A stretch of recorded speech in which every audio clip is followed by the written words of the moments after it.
We be live. Hello, Durud and Shalom, and hola. Hola, how you doing? Good, good. All right, Monkey. Past 24 Yes. hours.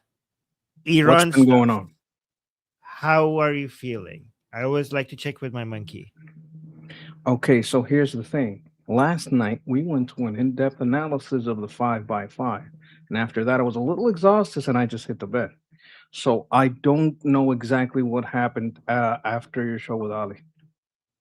Well, I got you. Let's go through an update for the past 24 hours, and then after that, I'll see how you're feeling. Okay, so I'll give you Fantastic. two quick. Okay, fantastic. Tensions are high in the Middle East as the White House insists all options remain on the table for Iran after the U.S. elected not to strike again last night. But it comes as reports suggest Iran's new supreme leader is more interested in building a nuclear weapon than his late father. So again, we already clarified this yesterday. That is not true. The father was just playing the long game. The father was tricking was Democrats into believing he's not interested, but he was absolutely interested in a nuclear weapon. The only difference is that this is now more urgent for the son because other deterrence capabilities of the Islamic Republic has been destroyed by the Americans and Israelis. So getting to a nuclear bomb is now more urgent. But the father, Ali Khamenei, was absolutely as interested and determined to get the nuclear bomb as his son. Everything it wouldn't make any sense. What he was doing wouldn't make any sense if he wasn't. Do you agree, Monkey? Yes, we also discussed that this type of messaging would show a possible prepping of the people. And if it was only Fox, I wouldn't think too much of it. But the fact that it was also on the New York Post, I think it was, or the Washington Post, New York, I don't remember, New York Times, I think it was. That kind of sends a signal. I'm still waiting to see what other major left leaning publications put it out there. But there's also an aspect of this that's messaging. Good point. And Chief Foreign Correspondent Trey Yinks is in Tel Aviv with the latest. Trey? Yeah, hey guys, good morning. The United States has stopped hitting Iran for the moment after 13 straight nights of strikes that ended late last week. Reports do indicate there are diplomatic efforts underway to get the United States and Iran back to an agreement. And we do know this as President Trump indicated on Friday, he believes Iran still wants to make a deal. And every once in a while, they're going to set some things up, but they don't have much left. And by the way, they are talking to us right now. They'd love to make a deal. I don't think they're ready to. I don't think it's time yet, but I'm willing to listen. But they cannot have a nuclear weapon.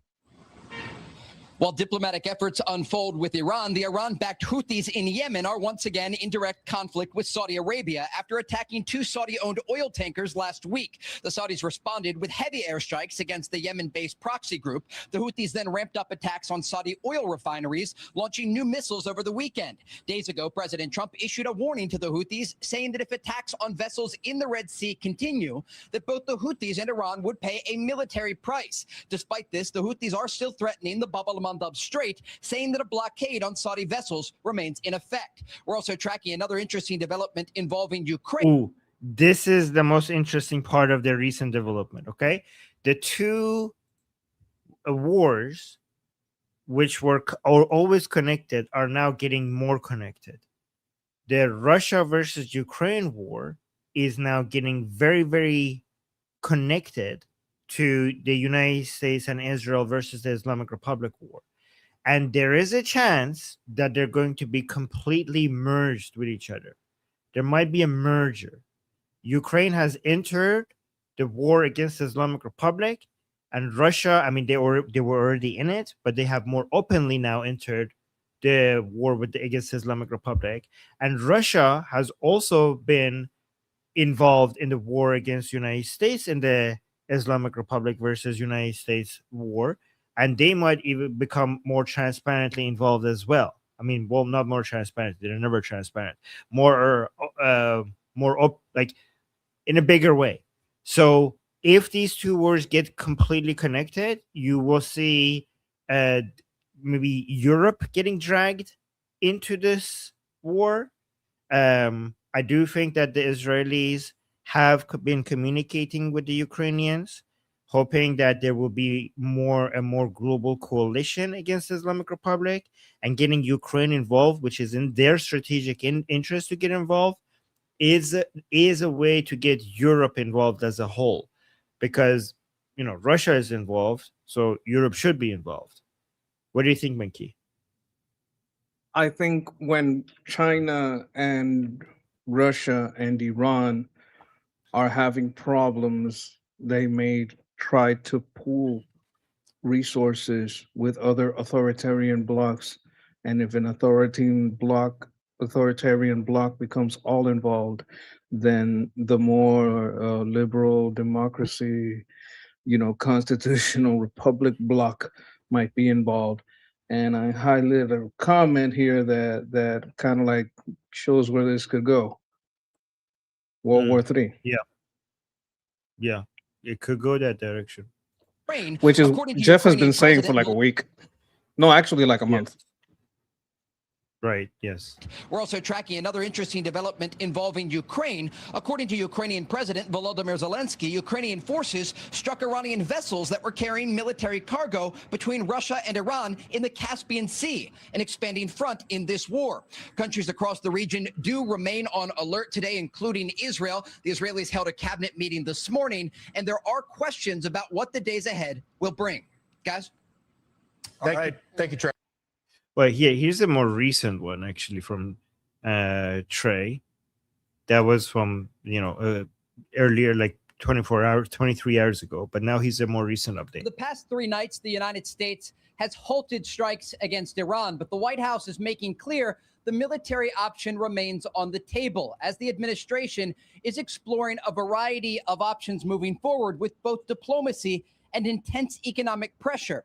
The U.S. naval blockade does remain in effect, costing the regime hundreds of millions of dollars per day. The Iranian regime is isolated, economically devastated, militarily devastated. Inflation is spiking. The currency is tanking. Foreign currency reserves are gone. And we're starting to see the Iranian government even not be able to pay its own workers and even its own military. Axios reports that the top U.S. military commander in the Middle East, Admiral Brad Cooper, recommended stopping the bombing campaign around the Strait of Hormuz because it has reached the limit of its effectiveness, according to 2 sources with knowledge of his position. Okay, so what do you think about this? They're reporting that it was Admiral Brad Cooper, and if you actually look at the more detailed reporting, it was Brad Cooper that reported to President Trump that one reason why they shouldn't escalate is because of low Patriot missile interceptors. Some people are saying this is fake. There's another reason. Some people are saying, no, this is actually true. There are low on interceptor missions. Some people are saying it's something in between. The low missile interceptors is a thing, but they might be exaggerating it here, and the real reason is something else. And then I think Jeffrey in our group call, he was suggesting that this is true, but it wouldn't matter if they would just go for the head of the beast, and if they just go finish the job immediately and bring everything down. Even though this is true, it wouldn't matter that much that they're low on missile interceptors, because there would be no one left to shoot the missiles anyways for you to intercept them if you just go all in and finish the job. But I think like with the plan that the Americans have in mind right now, which is more bombardments in the south and maybe some ground operations, the low missile interceptors are an issue. So these are the different theories. Which one do you think is closer to the truth, or do you have a theory yourself? Well, you have to see who's going to use them. Like that's a regional interceptor, right? So we're running on low. We're running low on missiles for Jordan. We're running low on missiles for Kuwait, for Qatar, for Saudi Arabia. That's who we would be running low for. So it's possible. It's possible that we need more in Jordan. Like, it's very possible. Now, is the US running low on interceptor? No. I reject that completely. Are the U.S. allies in the region running low? Is a very different Mhm. question. And I would say to them, oh, gee, you need more missiles? Maybe you should do more bombings with us. Maybe you should sign that Abraham Accord. I mean, you want defense? And nobody, I don't see Europe over here helping you. I don't see China over here helping you. So who's going to help you? Is Africa going to come help you? Is Russia going to come help you? They're not helping you. They're helping the guy that's bombing you. So, maybe they'll show up, maybe they won't. We're not giving you hours. We may like, try to get some more for you, but you better sign that line and sign it soon. Like sometimes I wonder if we're trying to make a deal with Iran or we're trying to make a deal with other people. And that's what's holding us back. Because let's say we decapitate Iran right now. Well, they don't need to sign because their problem is gone. Do I need Saudi Arabia to sign an accord if Saudi Arabia is no longer scared of Iran? Do I need Qatar to get on board with the Abraham Accords? Do I need, like, I'm just throwing names out there. Do I need all these people? Do these people need to sign the accord if their problem is gone? Right. No. This is like an evil analysis, right? Because we would be the bad guy in this scenario. We'd be saying, "Oh, maybe I got missiles, maybe I don't. Maybe I strike them maybe I don't." You gonna sign that line or what? You understand what I mean? I think it's smart. I don't think it's. I don't think in long term it's not that it's not evil. It's smart. It's a smart thing to do because United States wants to go and focus its attention on elsewhere, instead of having all of these. I mean, what's evil, in my opinion, is these countries leeching off of the resources of U.S. military without much in return for the U.S. military. I think this is basically using their disadvantage to make them realize that it's time that you basically take more responsibility, and this is your region. Like, why should the American taxpayers always be here cleaning it up for you? So I think it's just getting a better deal Let me between the United rephrase it. States military. I Yeah. should rephrase this because it's going to sound like I'm saying it's evil to push these people into signing it. It is deceptive for them to tell us, the US population, the problem here is we're not getting the deal from Iran, when what we're actually trying to do is get everybody else to sign that deal. Because we could, if we wanted to, take out Iran, but we're waiting till everybody else signs that deal so they coordinate and have joint operations in their military, start normalization of relations with Israel, maybe have that happen, and that will not happen when Iran stops being a problem. Is that what the deal we're really waiting for is not with Iran? That could be it.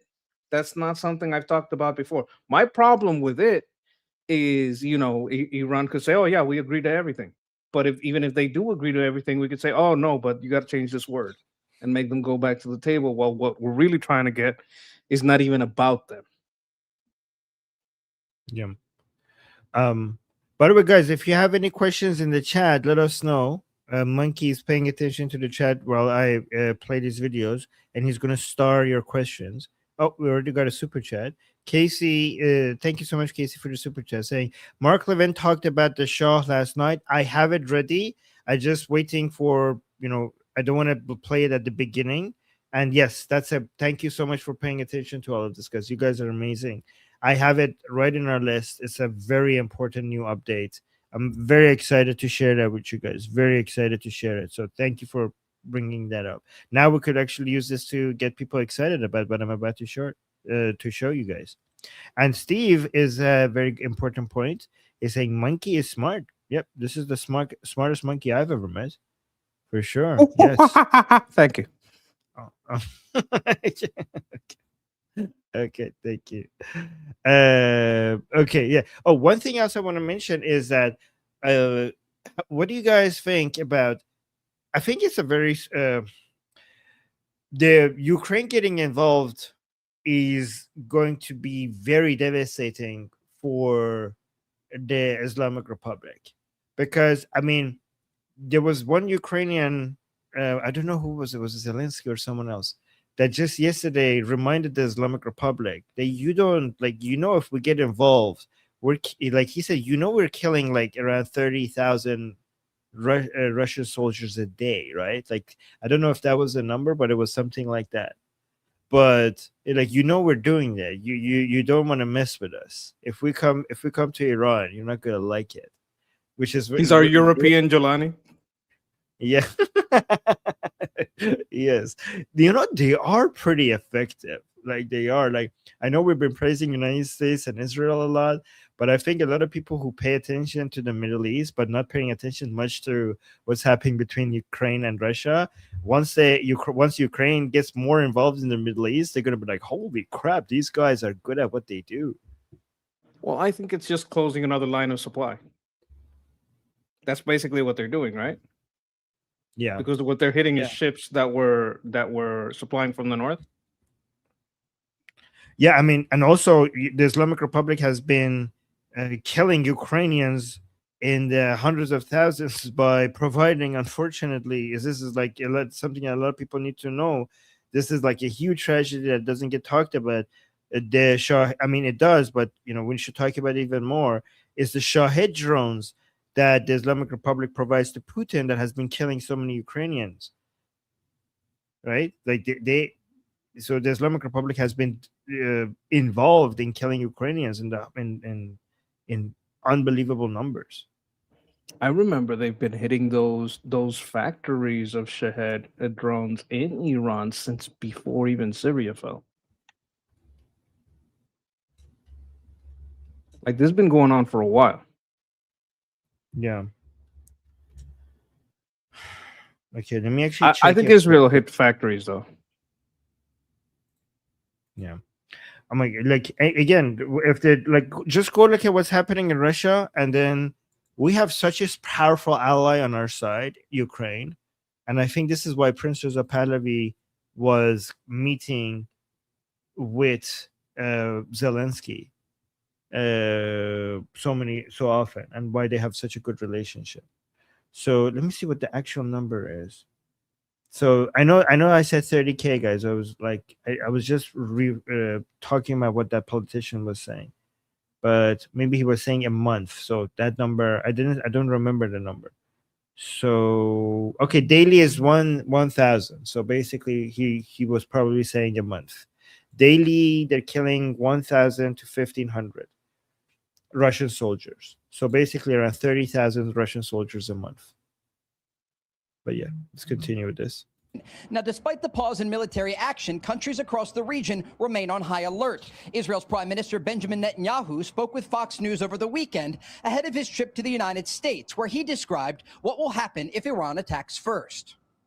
If Iran attacks Israel, either directly or through proxies, either with ballistic missiles or UAVs or killer drones, it will make a terrible mistake, because our response, Israel's response, will be very, very forceful. We're also tracking another interesting development in this conflict involving Ukraine. According to Ukrainian President Volodymyr Zelensky, this weekend, Ukrainian forces struck Iranian vessels that were carrying military cargo between Russia and Iran in the Caspian Sea. The Iranians responded by saying the strikes cannot go unanswered. There are a lot of... This is a trap. Because I think this is a trap, because they could have hit it and not announce it. And the Islamic Republic, if they didn't announce it, the Islamic Republic would have pretended that it was not the Ukrainians, and it would not require a response to the Ukrainians, because the Islamic Republic doesn't want to get involved with Ukraine.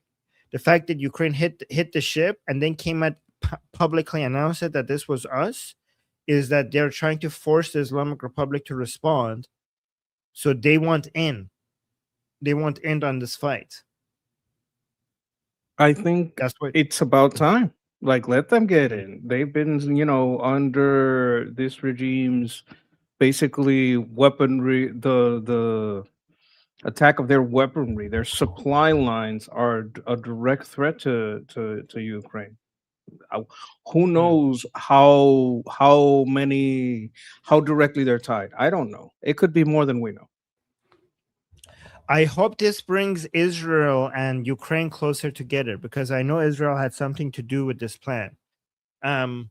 It's, Ukraine and Israel are both fighting, on the right side of history, but it's been difficult for them to have a, a positive 100% positive relationship with each other because of Russian ties in Israel.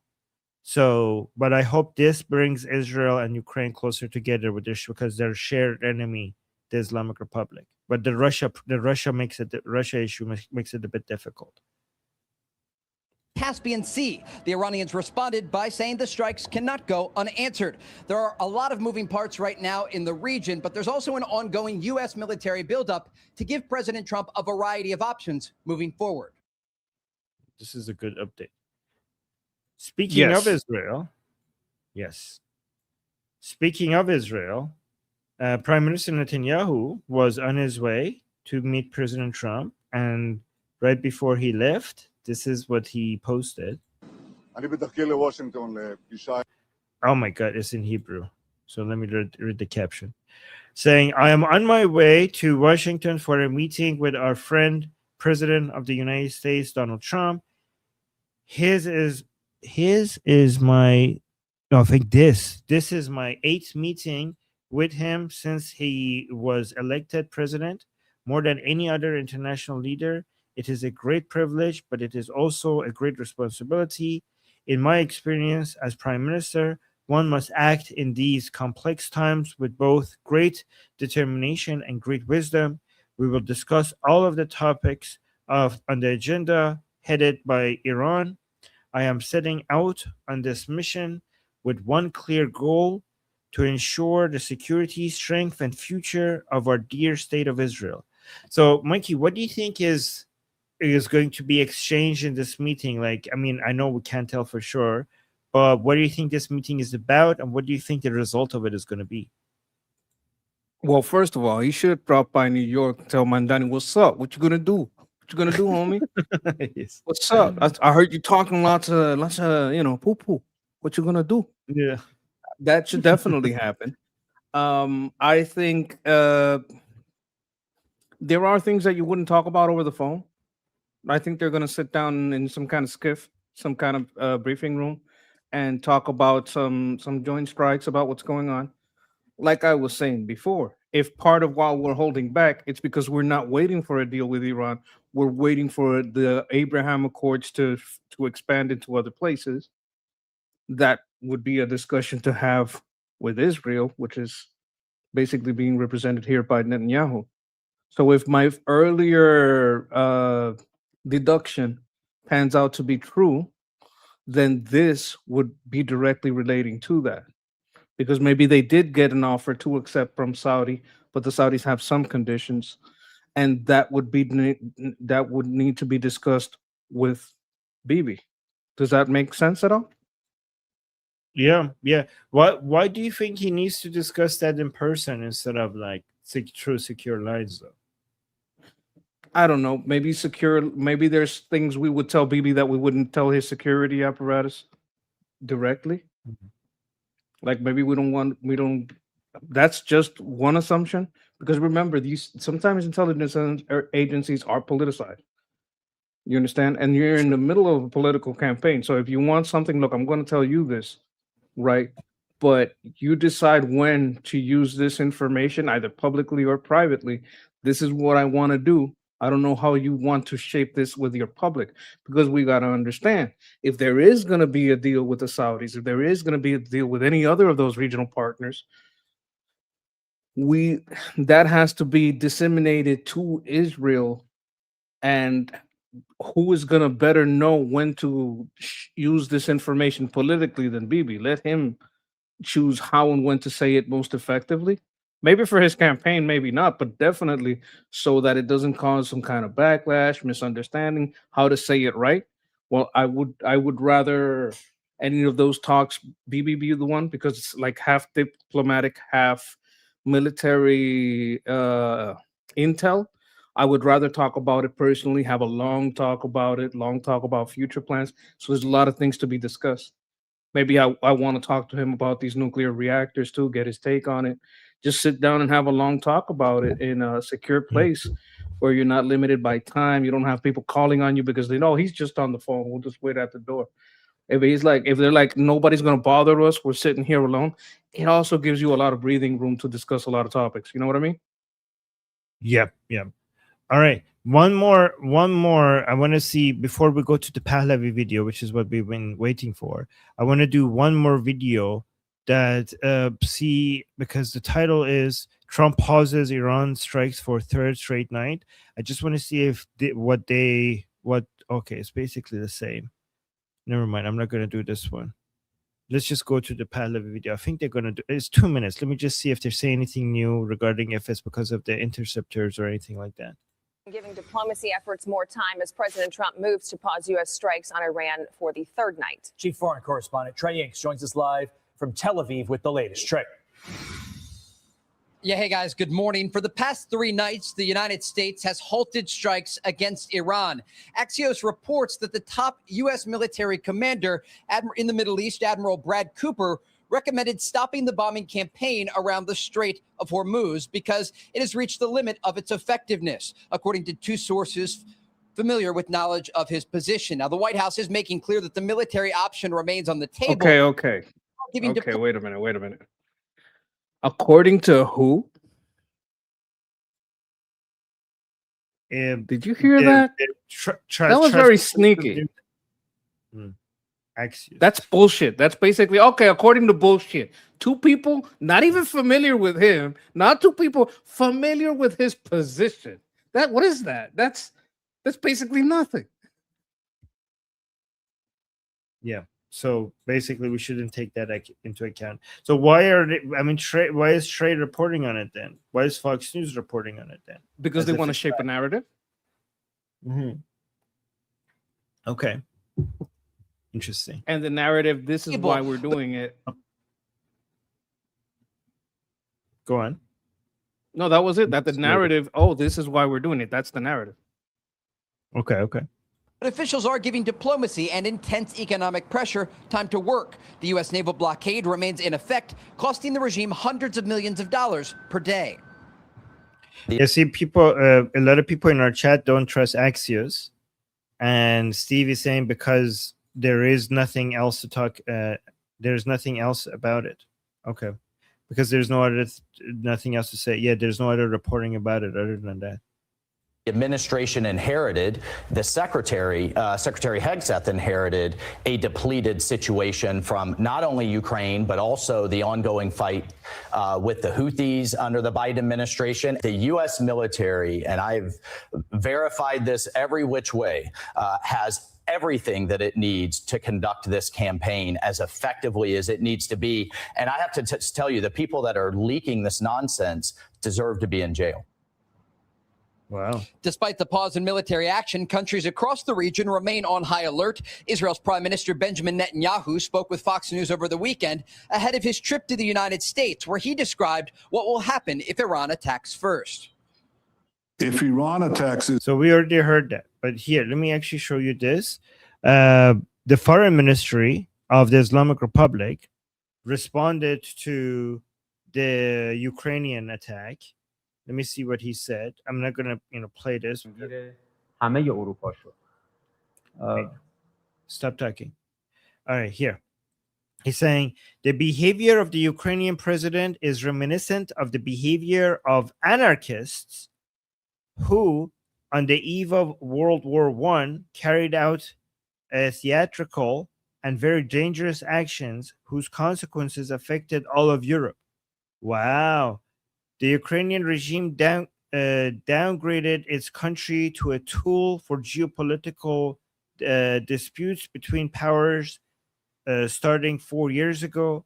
During this period, it has accused various countries instead of focusing on solving the problem and saving its country and the region from the war it has imposed on Eastern Europe.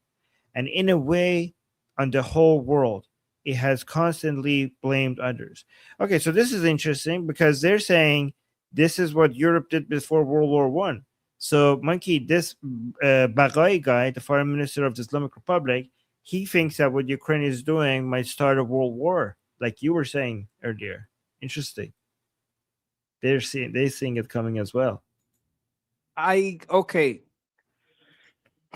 The difference is there are far the balance on the scales and you could see it that way. You could see it that way. You could see the parallels, right? You could definitely see the parallels. But the big difference is the nukes and the scales. The scales are so much in our favor, it's not even funny. Why does that matter? Because the only thing that can balance it is nuclear weapons. There's no way for China to win without them. There's no way for Russia to win without them. If it becomes a world war and more nations start getting involved, there's no other way. They have no other way. Or they cede that they have to give up Iran. They have to give up all of their interests in South America. They have to give up where else do they have power? They have power in a lot of places, but they are losing so much influence. Just, I don't know, I guess it's logic that all of these authoritarian regimes are either functioning on their own or basically separating themselves, like rejecting the whole notion, the whole political philosophy. There's a third way. Russia could see a revolution. That's the third way. Not a revolution like what happened with Stalin, but a switch like what happened when the Soviet Union fell and it became something else. Like Russia went from communism to socialism, basically. Right?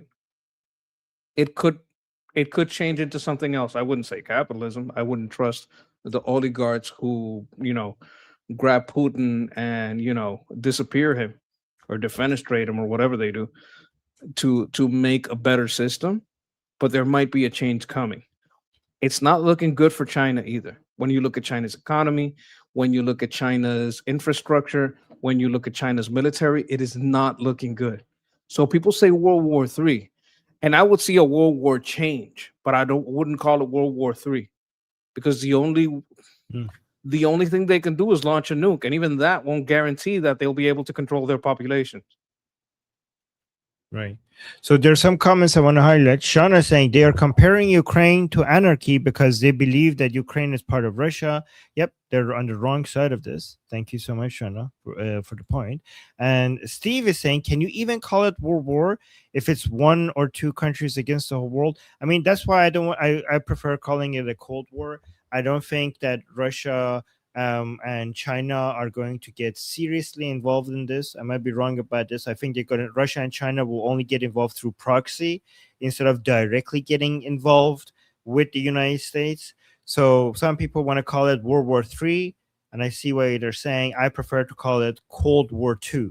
So Cold War I between the Soviet Union and United States, and because the Cold War was kind of hot, but it wasn't hot directly. It was hot through proxies.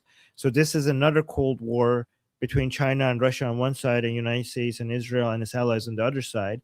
But because it's not going to, if it's directly between China, Russia and China directly getting involved against the United States, that would look like a world war. But if they're fighting against each other through proxies, that would look like a Cold War. So I think it's more, in my opinion, it's more like Cold War II rather than World War III.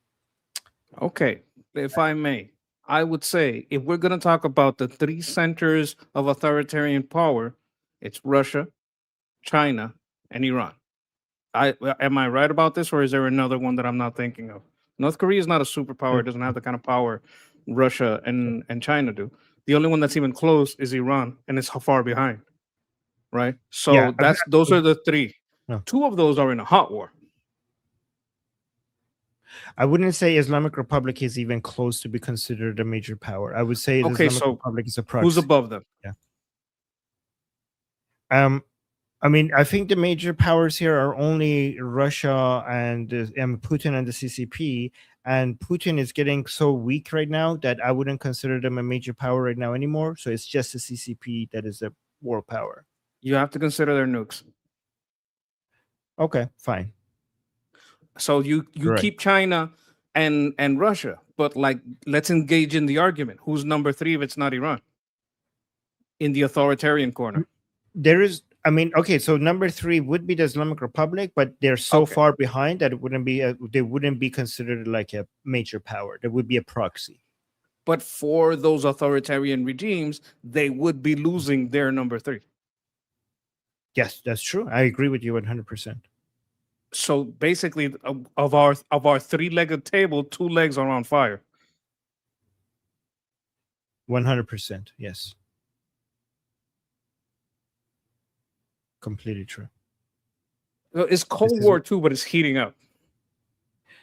That's what perfect summarization. 100%. Perfect summarization. I do want to say, look at this, Monkey. We got gifts now. Like Ali's, I was so jealous of Ali's channel. We got 30 jewels here from AFI, and then we got 10 jewels. I have no idea what these mean, but they are fantastic. Thank you, guys. And then we got another 10 jewels from AFI. Thank you. Our jewels, our gifts are working. So thank you. And then we got super chats as well. Shahram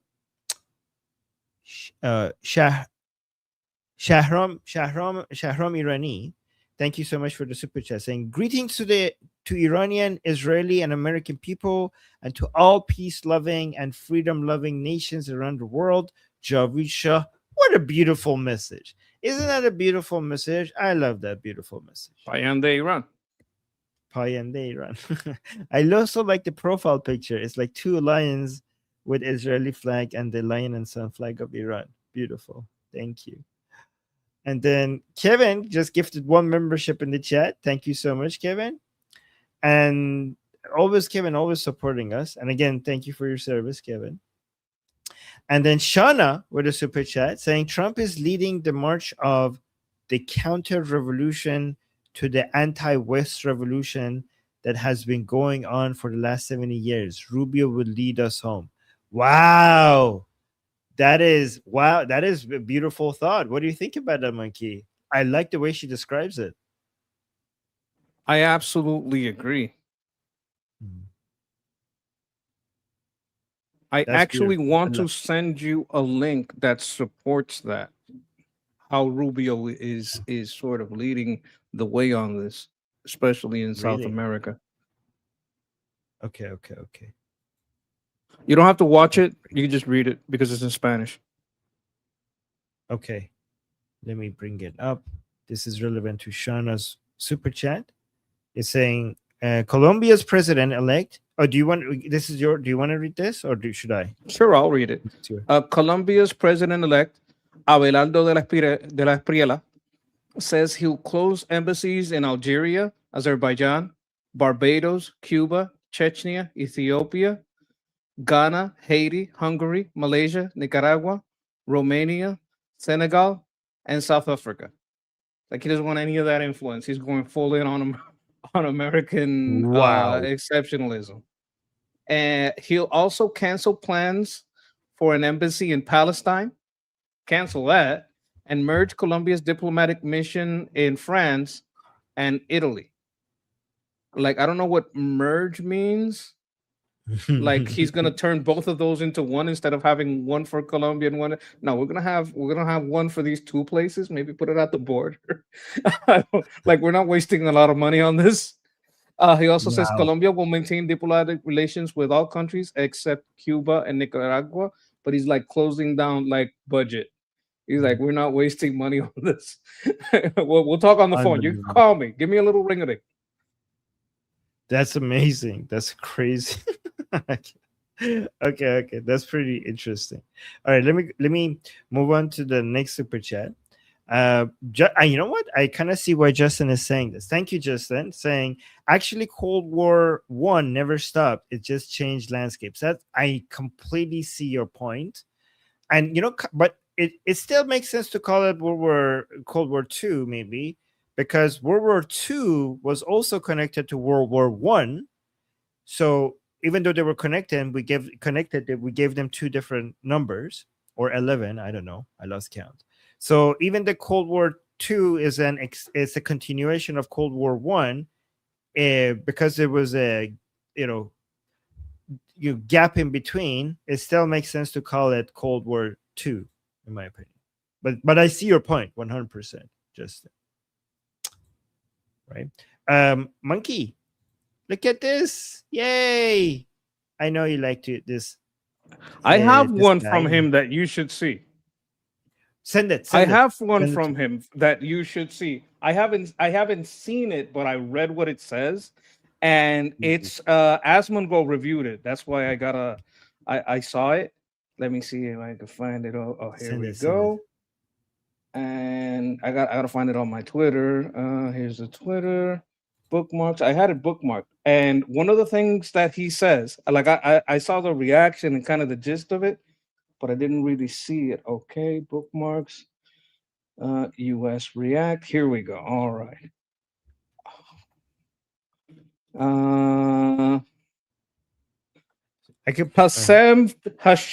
Hashem, please save me from the Goyim.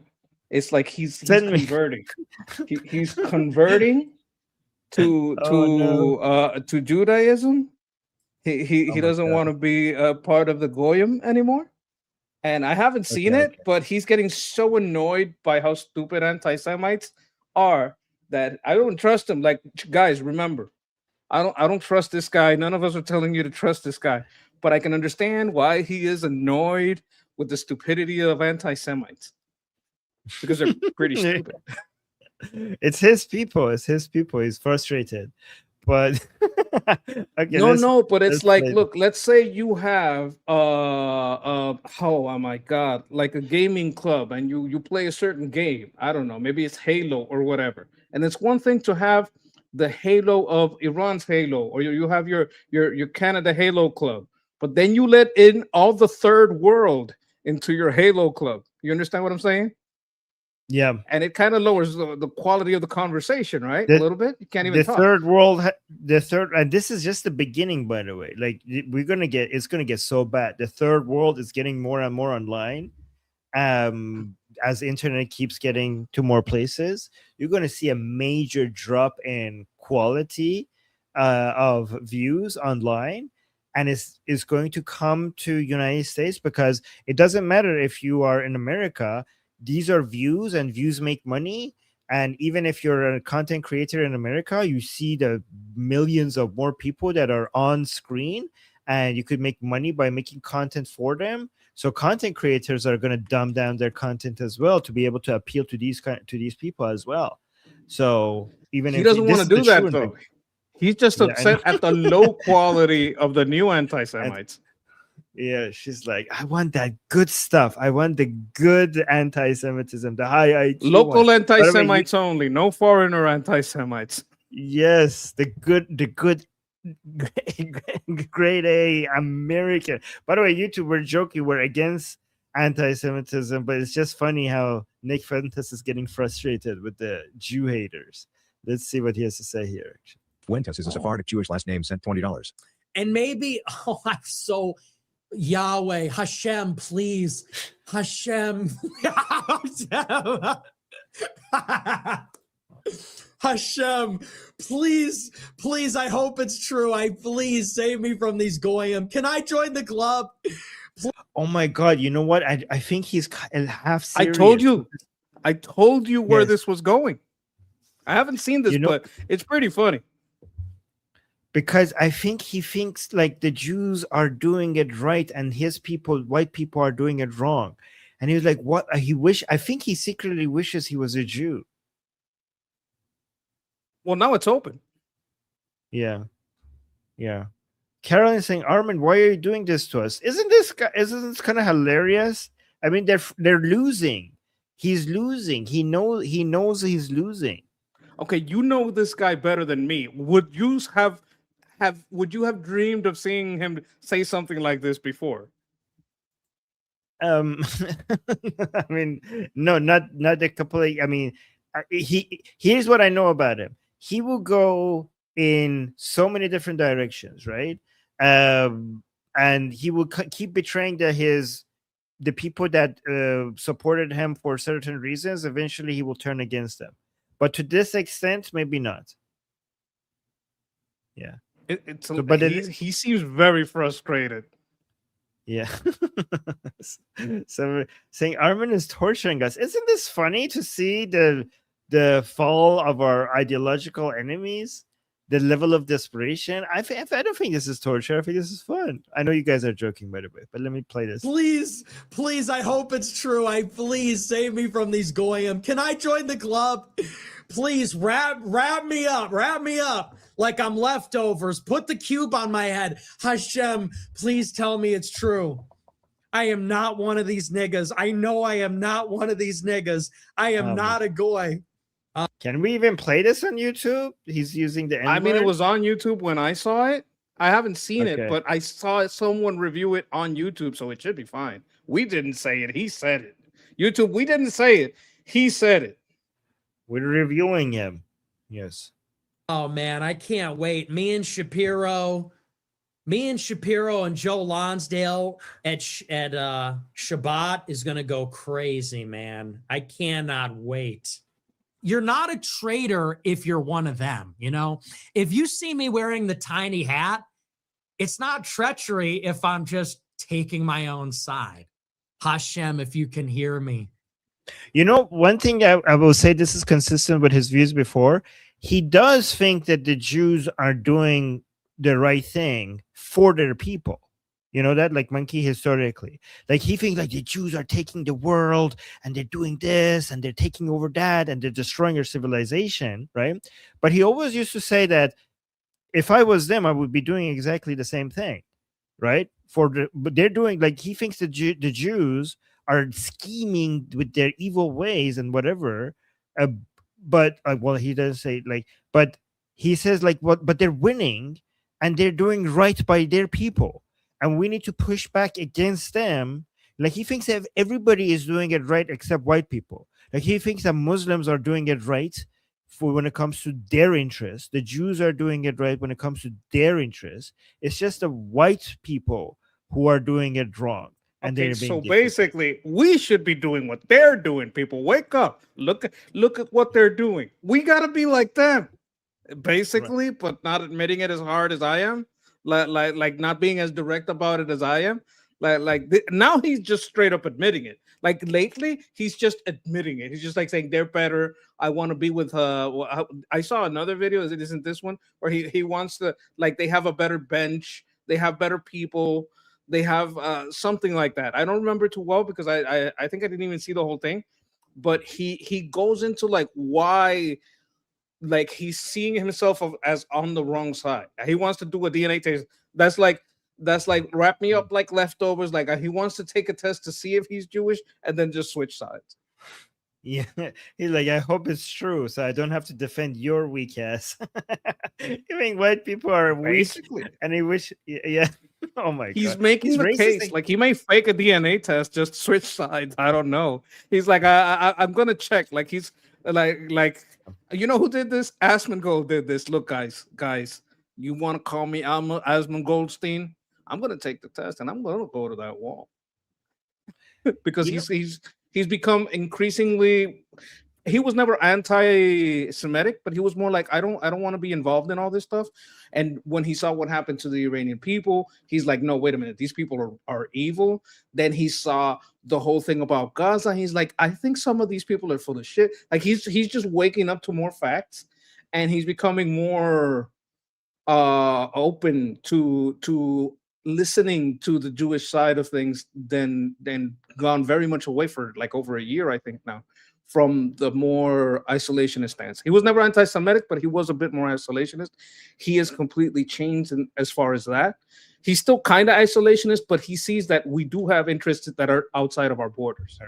You understand what I'm saying? All right, let's go to Nick. And what was I going to say? You want to see where he says like a few more things that are very pro-Israel? No. I want to just go back to Nick Fuentes. I do think that he is racist, Nick Fuentes, racist. Oh, but I not think we just against- saw an example. Hold- let me, Very let me, strong can one. I just get, let me, hold on. Can I just finish my point, please?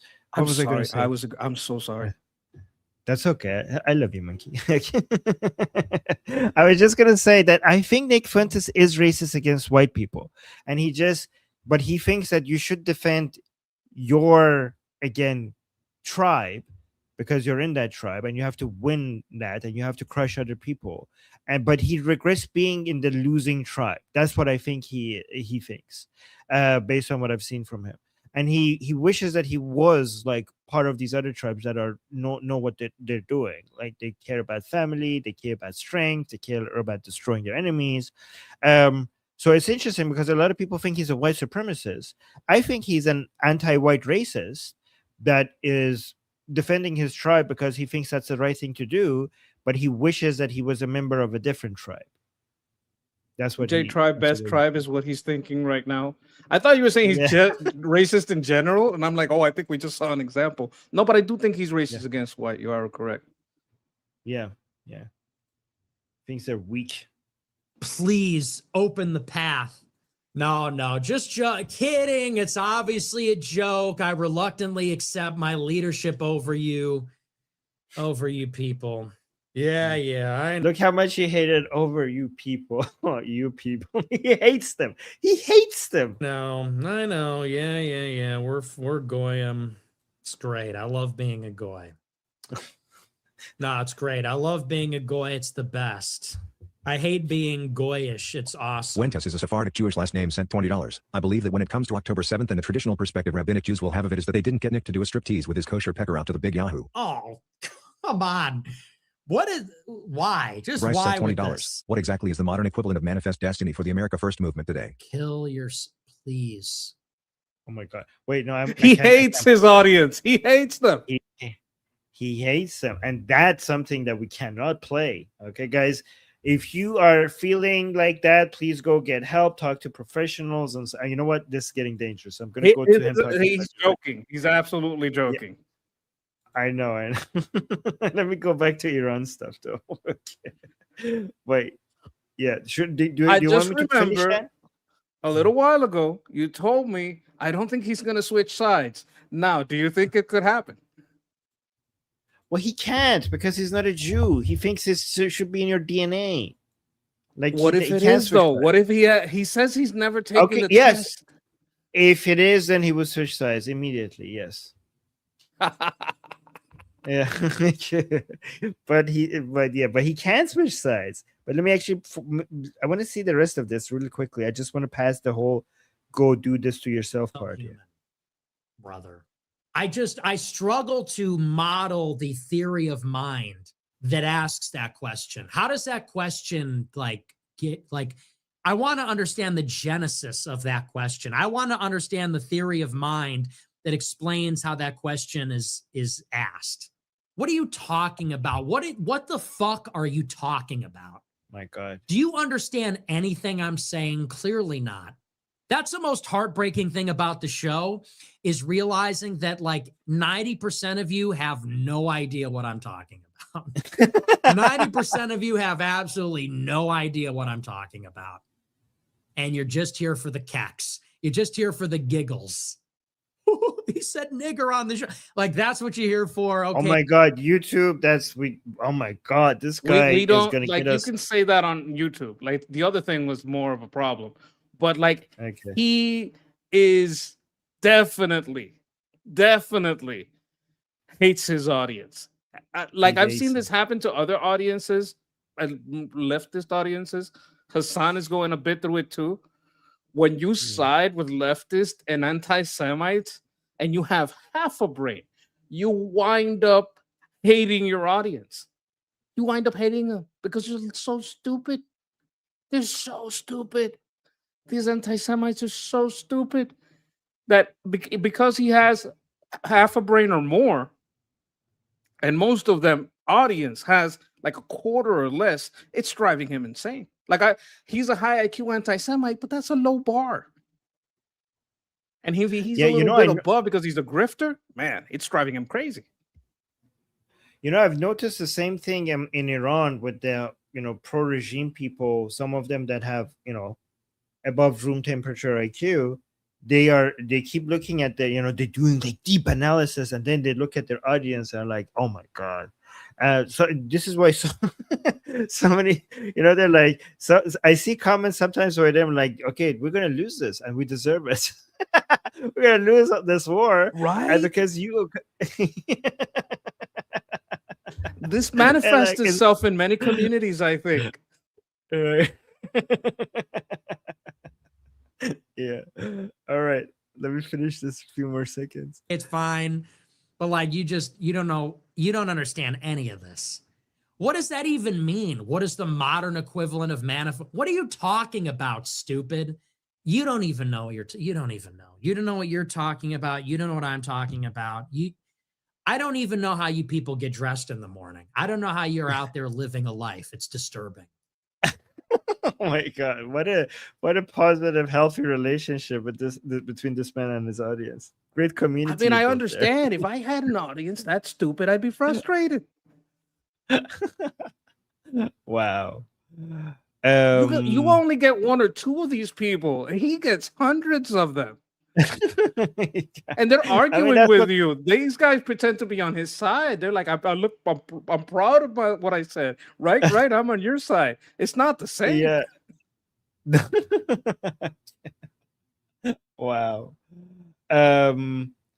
What do you? Yeah. That's what happens when you're on the wrong side, right? That's what happens when you're on the wrong side. Like the people who support you are stupid. We got Absolutely. some super chats. Fleshy Interloper, thank you so much for always supporting us. Saying morning. I think it's a combination of morning and monkey. I don't know. Is that it? Good morning. Good morning. Love you, homie. Morning. Thank you. And then we have Shauna saying it's not a Cold War or World War III. It's just the Great American Counter Revolution. Okay, so Shauna is just going with new branding. Okay, like complete new branding, like something completely different. What do you think? It's a good marketing strategy. It's a good marketing strategy. Yeah. Thank you, Shauna. Great American Counter Revolution. You know what? Let's try to make that a thing. Yeah. And then Shauna with another super chat saying his issue, meaning Nick Fuentes, is that he believes that white people are a people or should be, but we're not and never were. By the way, neither are Muslims. It's a farce. Yeah, I mean, I reject the white people category as well. But again, we talk about these things the way they see it. Like when we are referring to it, we're talking about it from their perspective. Muslim, though, is a category, I think. It's not a monolith, but it is a category. Thank you, Shona. I think we should also reject the black people category too. I don't think that category makes sense. Right, Monkey? Do you agree with that? Like that category doesn't make any sense. You mean Muslims? No, black, like just like white people category doesn't make sense. Black people are not all the same. They're very different, especially in Africa. Like physically, like saying they're all the same. It's very Latinos. We are so different. Our faces, the way we look, like the structure of our skulls, our height, the texture of our hair, the kind of skin we have varies incredibly all over South America. Some of it is because we've mixed. Some of it is because the indigenous people of those places have lived in that place and developed characteristics that adapt to it. Like white people just got a little more snow camo, but they're very different from region to region. A Viking is not the same as a Slav, is not the same as a Roman, as like these people. There are differences there. Like we're getting nuanced. Do we love white people as varied as they are? Yeah, I love all you white people. Most of them have been super kind to me, but I know but that's not what they're different. That's not what I'm saying, that they're different, because I mean Muslims are very different, but that category makes sense, right? I'm saying that the white people and black people category doesn't make any sense because there's no it is meaningless as it like the Muslims are very different from each other, but it still makes sense as a category, right? Because there's a clear there could be a clear line between, okay, now you're a Muslim, now you're not, right? There's a meaningful definition and a useful meaningful definition, but there is no meaningful and useful definition for the category of white, and there's no meaningful and useful definition for the category of black beyond them just being different. That's what I was saying. Yes, I get it. Like there's like kafir, Muslims, and apostates. Is that the three categories within Muslim? No, I mean we definition of have Sunni Muslims, we have Shia Muslim, we have Alawites, we have Sufis, we have all sorts of other weird sects of Islam. We have Baha'is. Like we have so many different Muslim groups, and they're so very. And even within each category, there's so many different. They're very different, right? But still, there's a line between Muslim and non-Muslim. There could be a pretty clear line, right? But white and black, like that there's no. Anyways, I think we're getting too much into that. But yeah, we love you, white people. We love you, black people. We love you, brown people. We love you, Muslims. Please convert. Please stop the jihadism. Okay, so Monkey is obviously racist against purple, green people. He did not include them. I think purple is within black. Okay. Okay.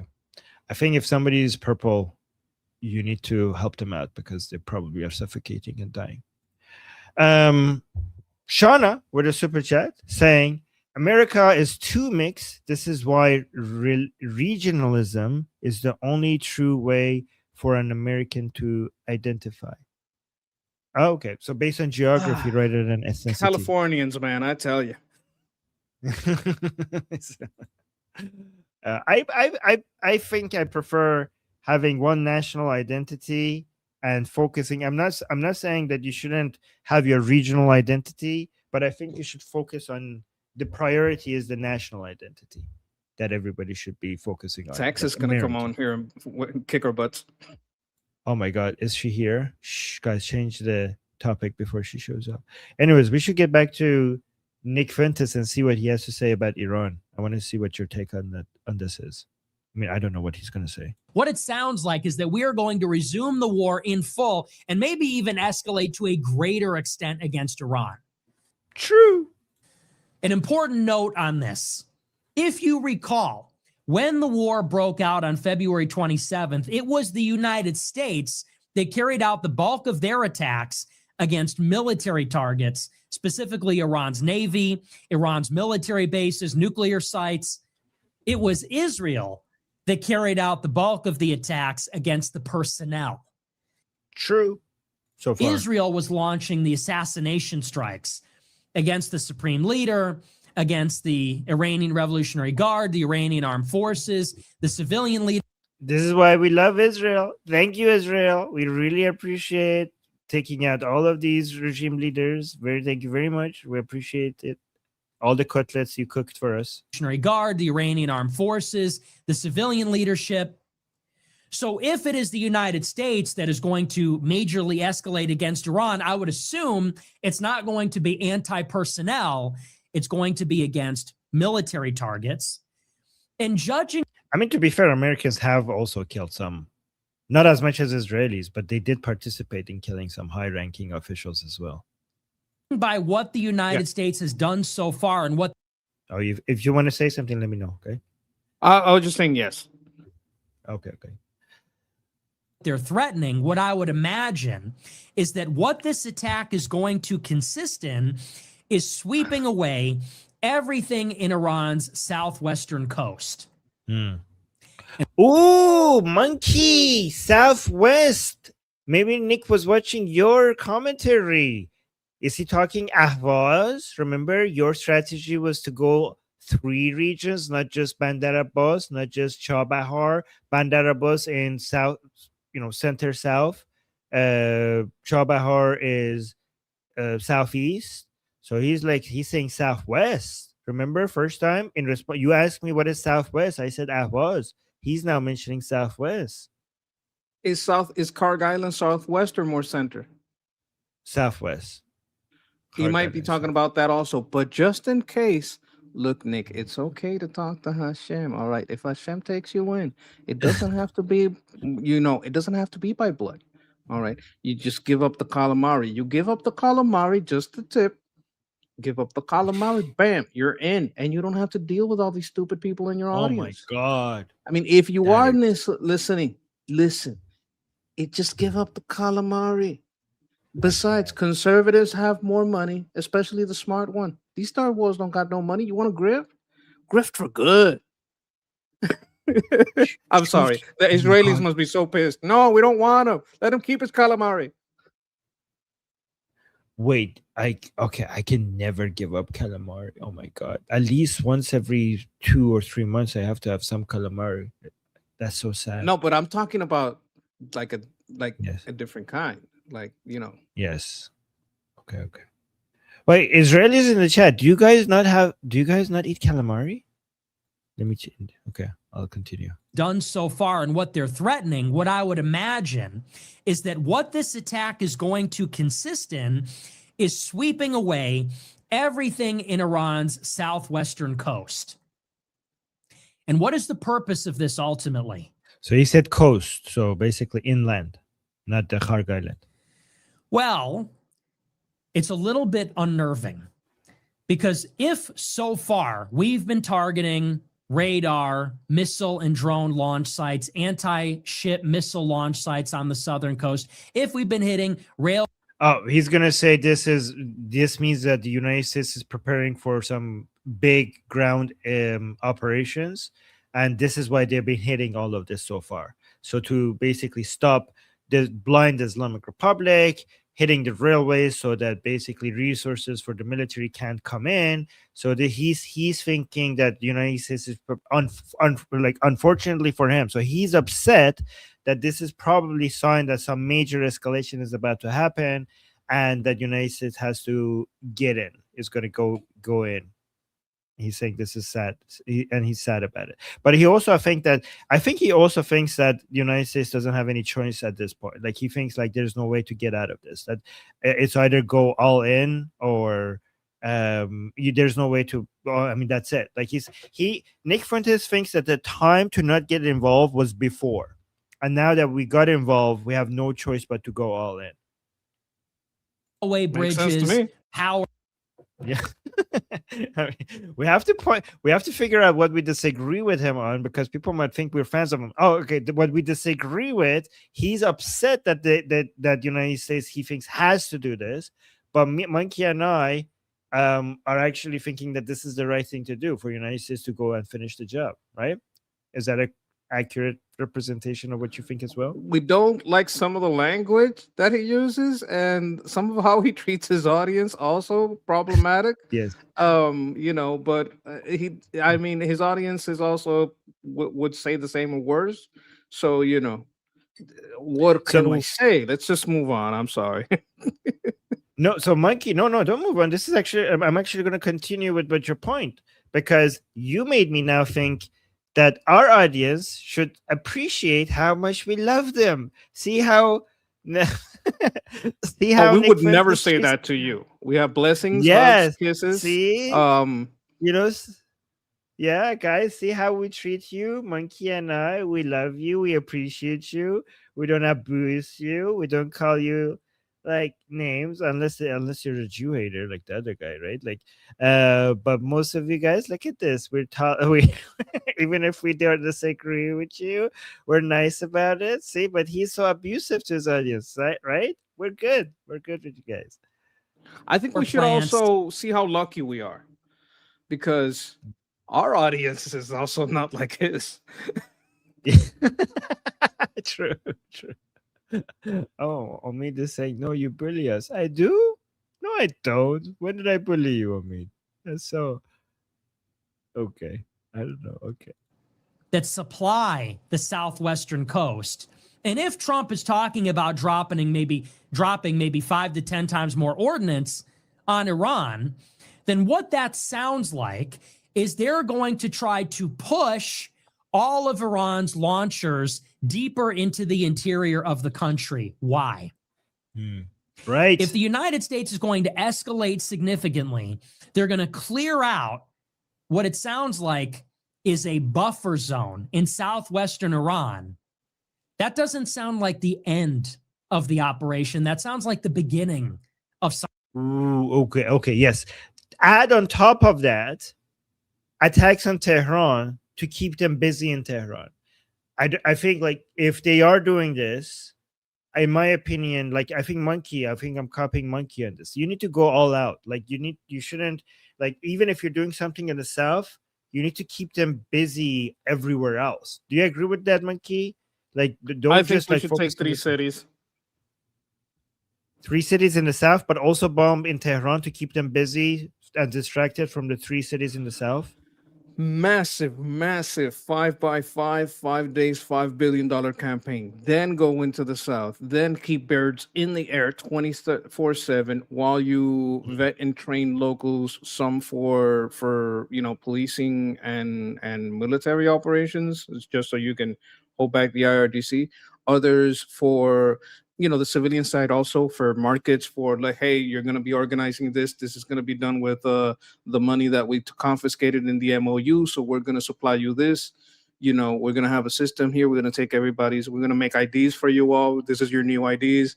This is like organize like a government. Teach them this is how we organize a government. You can try to follow it. Blah blah blah. Like we would probably have to work with Nufti on this. But like a basic structure of organization of a government, the people get identified, the people get organized. They gotta have a commerce, right? Because we're not gonna make them like we gotta make them self-sufficient, and we gotta fix the infrastructure if they need power, if they need like these kinds of things we can provide. Like we could put a small reactor in a modular reactor in to make sure they have power and everybody in the north doesn't. There's a lot of things we can do. I'm getting maybe into too much detail, but I would basically take 3 cities and start vetting and training and keep moving up. You know what? Monkey for president. That sounds like I'd like to work for Rubio. That's I want a space in his cabinet. Yeah, okay. Rubio for president, Monkey in his war cabinet. How about that? Or monkey cabinet. Monkey cabinet.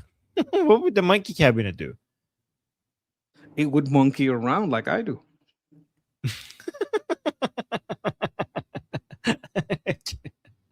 Okay. All right, let's finish this. Something. And what that guys, I see your super chats. We're gonna get to them once I finish this video. might tend to indicate is that the United States would then be preparing ground operations. If the United States is talking about we're going to flow F-35s, F-16s, refueling aircraft, B-2 bombers, carrier strike groups in position, what that sounds like is they're going to wipe out everything on the coast. And while Iran is paralyzed, then the United States can launch Marine expeditionary units to maybe do targeted raids, not a full-scale ground invasion of Iran like we did in Iraq, but targeted raids on the islands in the Strait of Hormuz or the coast of the Strait of Hormuz. Because these were the options that were discussed early on. If we want to force the Strait of Hormuz open, how are you going to do it? Well, the choke point in the Strait of Hormuz are the islands. It is the islands which are impenetrable. The islands have blast doors built into the mountains on lesser time. So yeah, he's right. If you take the islands, you have taken the Strait of Hormuz. Okay, he's 100% true. But I don't like this plan. I don't. He's probably right that this is the plan. But then it's going to be so. I like Monkey's plan more than this plan. If this is the plan, I don't like it. If the plan is to just go take over islands and the southern coast just to be able to maintain control of the Strait of Hormuz, then this is going to keep dragging on. Then you have to be there, and then now you have to defend the American soldiers there, and then you have to keep going and going. Like this is too limited to focus on opening the Strait of Hormuz, and it's going to be costly, and it's going to just drag on. It's going to be like a multi-year war that you're going to have to keep defending the Strait of Hormuz, and they're going to keep building missiles. They're going to keep bringing things from Russia and China, and then you have to keep making more interceptors, and then you're going to have more dead American soldiers on your hand. The solution is to just end it. completely end the Islamic Republic. I hope this is not the plan. I mean, this is a major escalation, but it's not going to finish the job. Do you think I got this right? Well, okay. In my plan, the islands are a given. That's absolutely already. We already have the islands. The 3 cities are a plan to make this permanent and keep rising from there. Yeah, but does your plan also include on day 1 taking out layer 3, 4, 5, 6, 7 of the leadership and also the regional commanders of IRGC? I think that's the 5x5 strike package.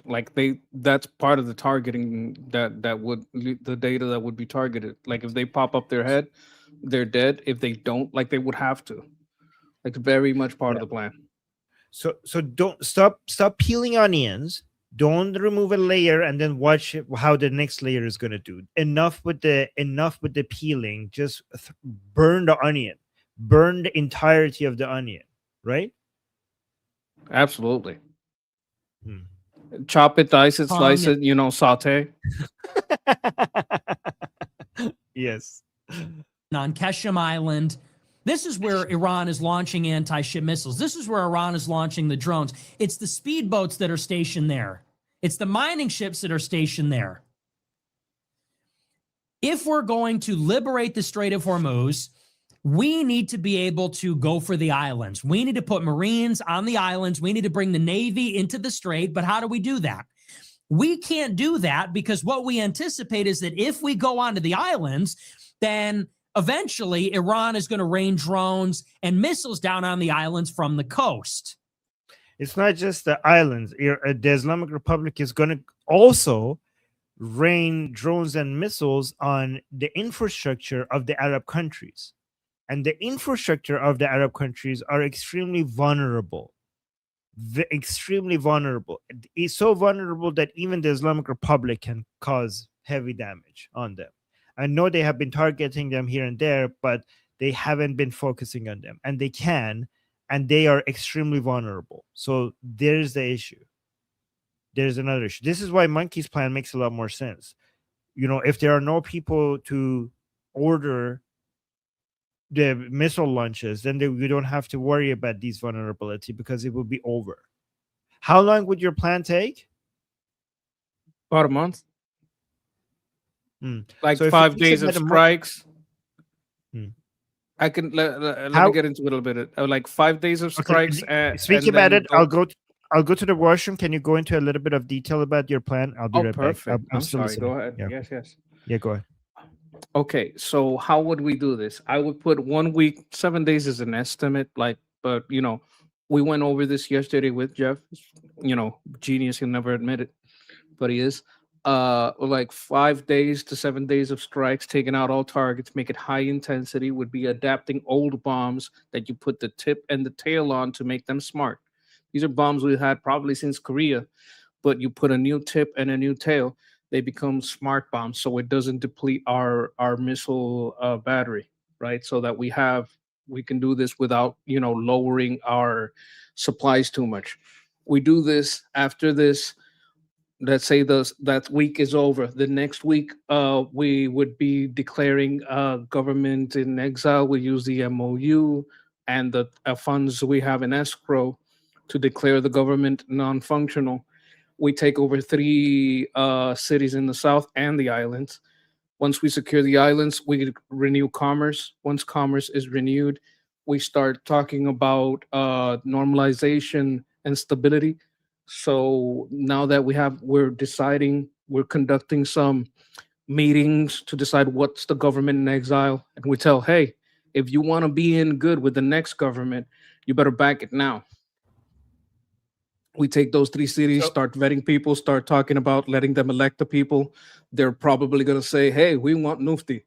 They say, okay, the people that we have to talk to in these 3 cities have a strong support for Mufti, so they have to be brought into the table. So they're going to be brought into the table to this transitional government thing.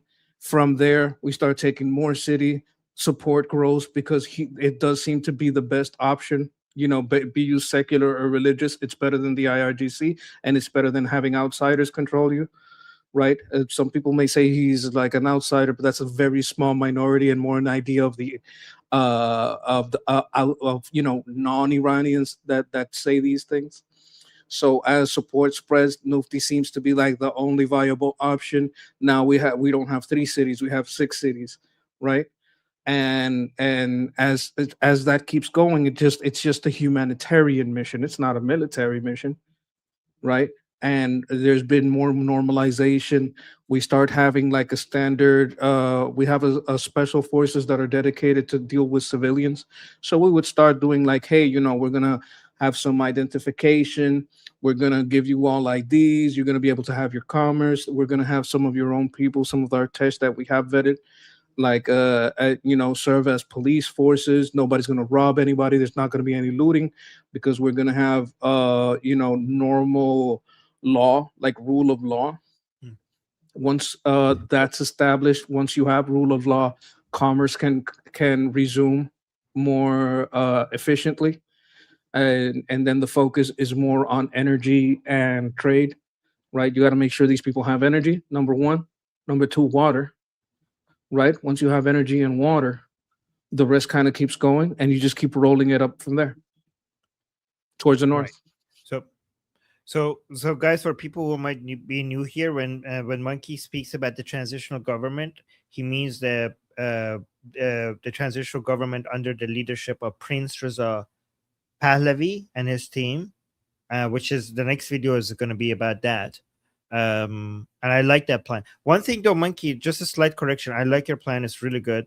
One slight correction. It's not going to be a government in exile, because government exile will be outside of Iran, and outside of Prince Reza Pahlavi hasn't formed a government outside of Iran. So the transitional government would be the one that you're using. I know what you mean, but let me be very technical. Technically, no one there can form a government. They can't control the funds. So the government is the people that control the funds. They would have meetings like they did with Libya, right? And these meetings wouldn't even be inside Iran.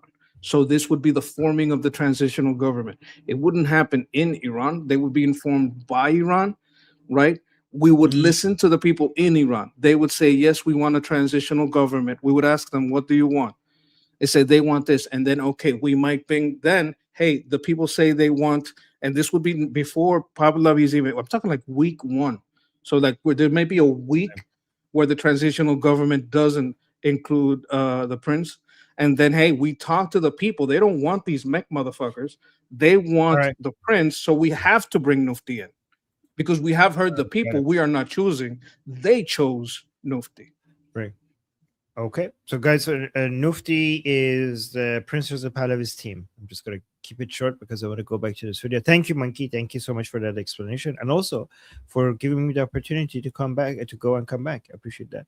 All right, let's see what the rest of this is, and then I want to go to the super chats, and then after that, we have a video from Mark Levin talking about Prince Reza Pahlavi, which is big deal. I mean, he has talked about him before, but this one is much more. So let me just finish this, then super chats, then Mark Levin. So what we've been doing for the past 2 weeks is we've been bombing the islands. We bombed Lesser Tongue. We bombed Keshem. We bombed Hormuz Island. We're bombing the coast. If the United States majorly escalates, maybe we temporarily push Iran's launch platforms into the interior of the country, and that creates an opening where we can raid the islands, take the islands, force the strait open, deprive Iran of their leverage, because that is their leverage. Their leverage is that they control the strait through these fixed positions on their coast and on the islands. And if they control the coast and the islands, they control the strait. If they control the strait, then we can't leave without them annexing it. And we can't let them annex it, because if they do, then we can't come back to deal with the nuclear program. But if we can take the islands and control the coast, if we can liberate the strait ourselves, if we can take that leverage away, then we can force Iran into a deal, into a truce, and then we can talk about a long-term nuclear agreement. And if we're dissatisfied with it, we can retaliate against Iran militarily without losing 20% of the world's oil supply.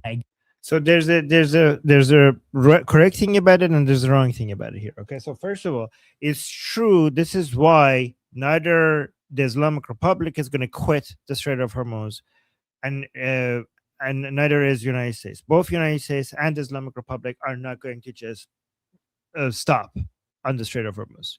They it's basically a huge red line for them for good reason, for both of them. But his plans, his idea sucks.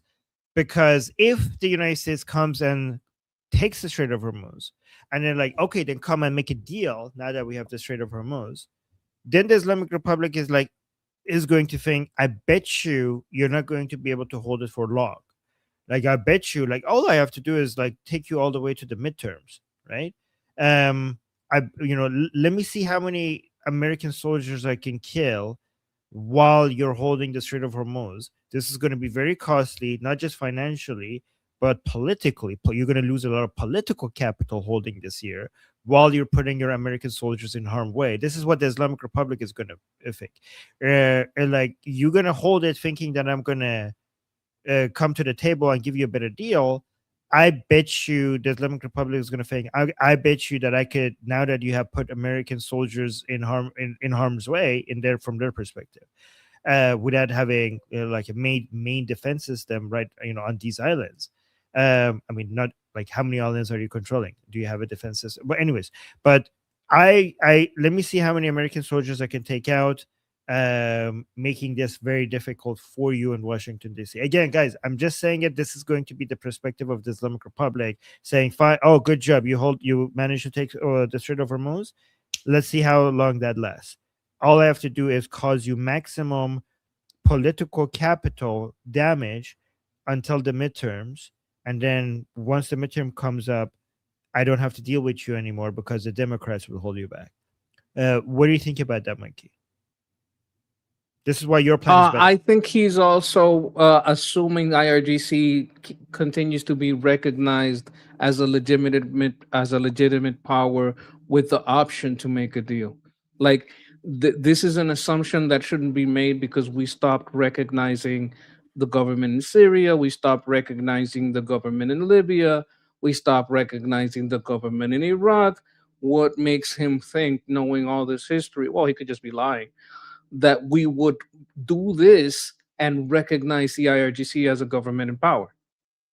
We wouldn't. We would just, I think the best option is to not stop there. Just keep rolling up and use the people so that they recover their country and have its resources be used in their best interest, which we might share.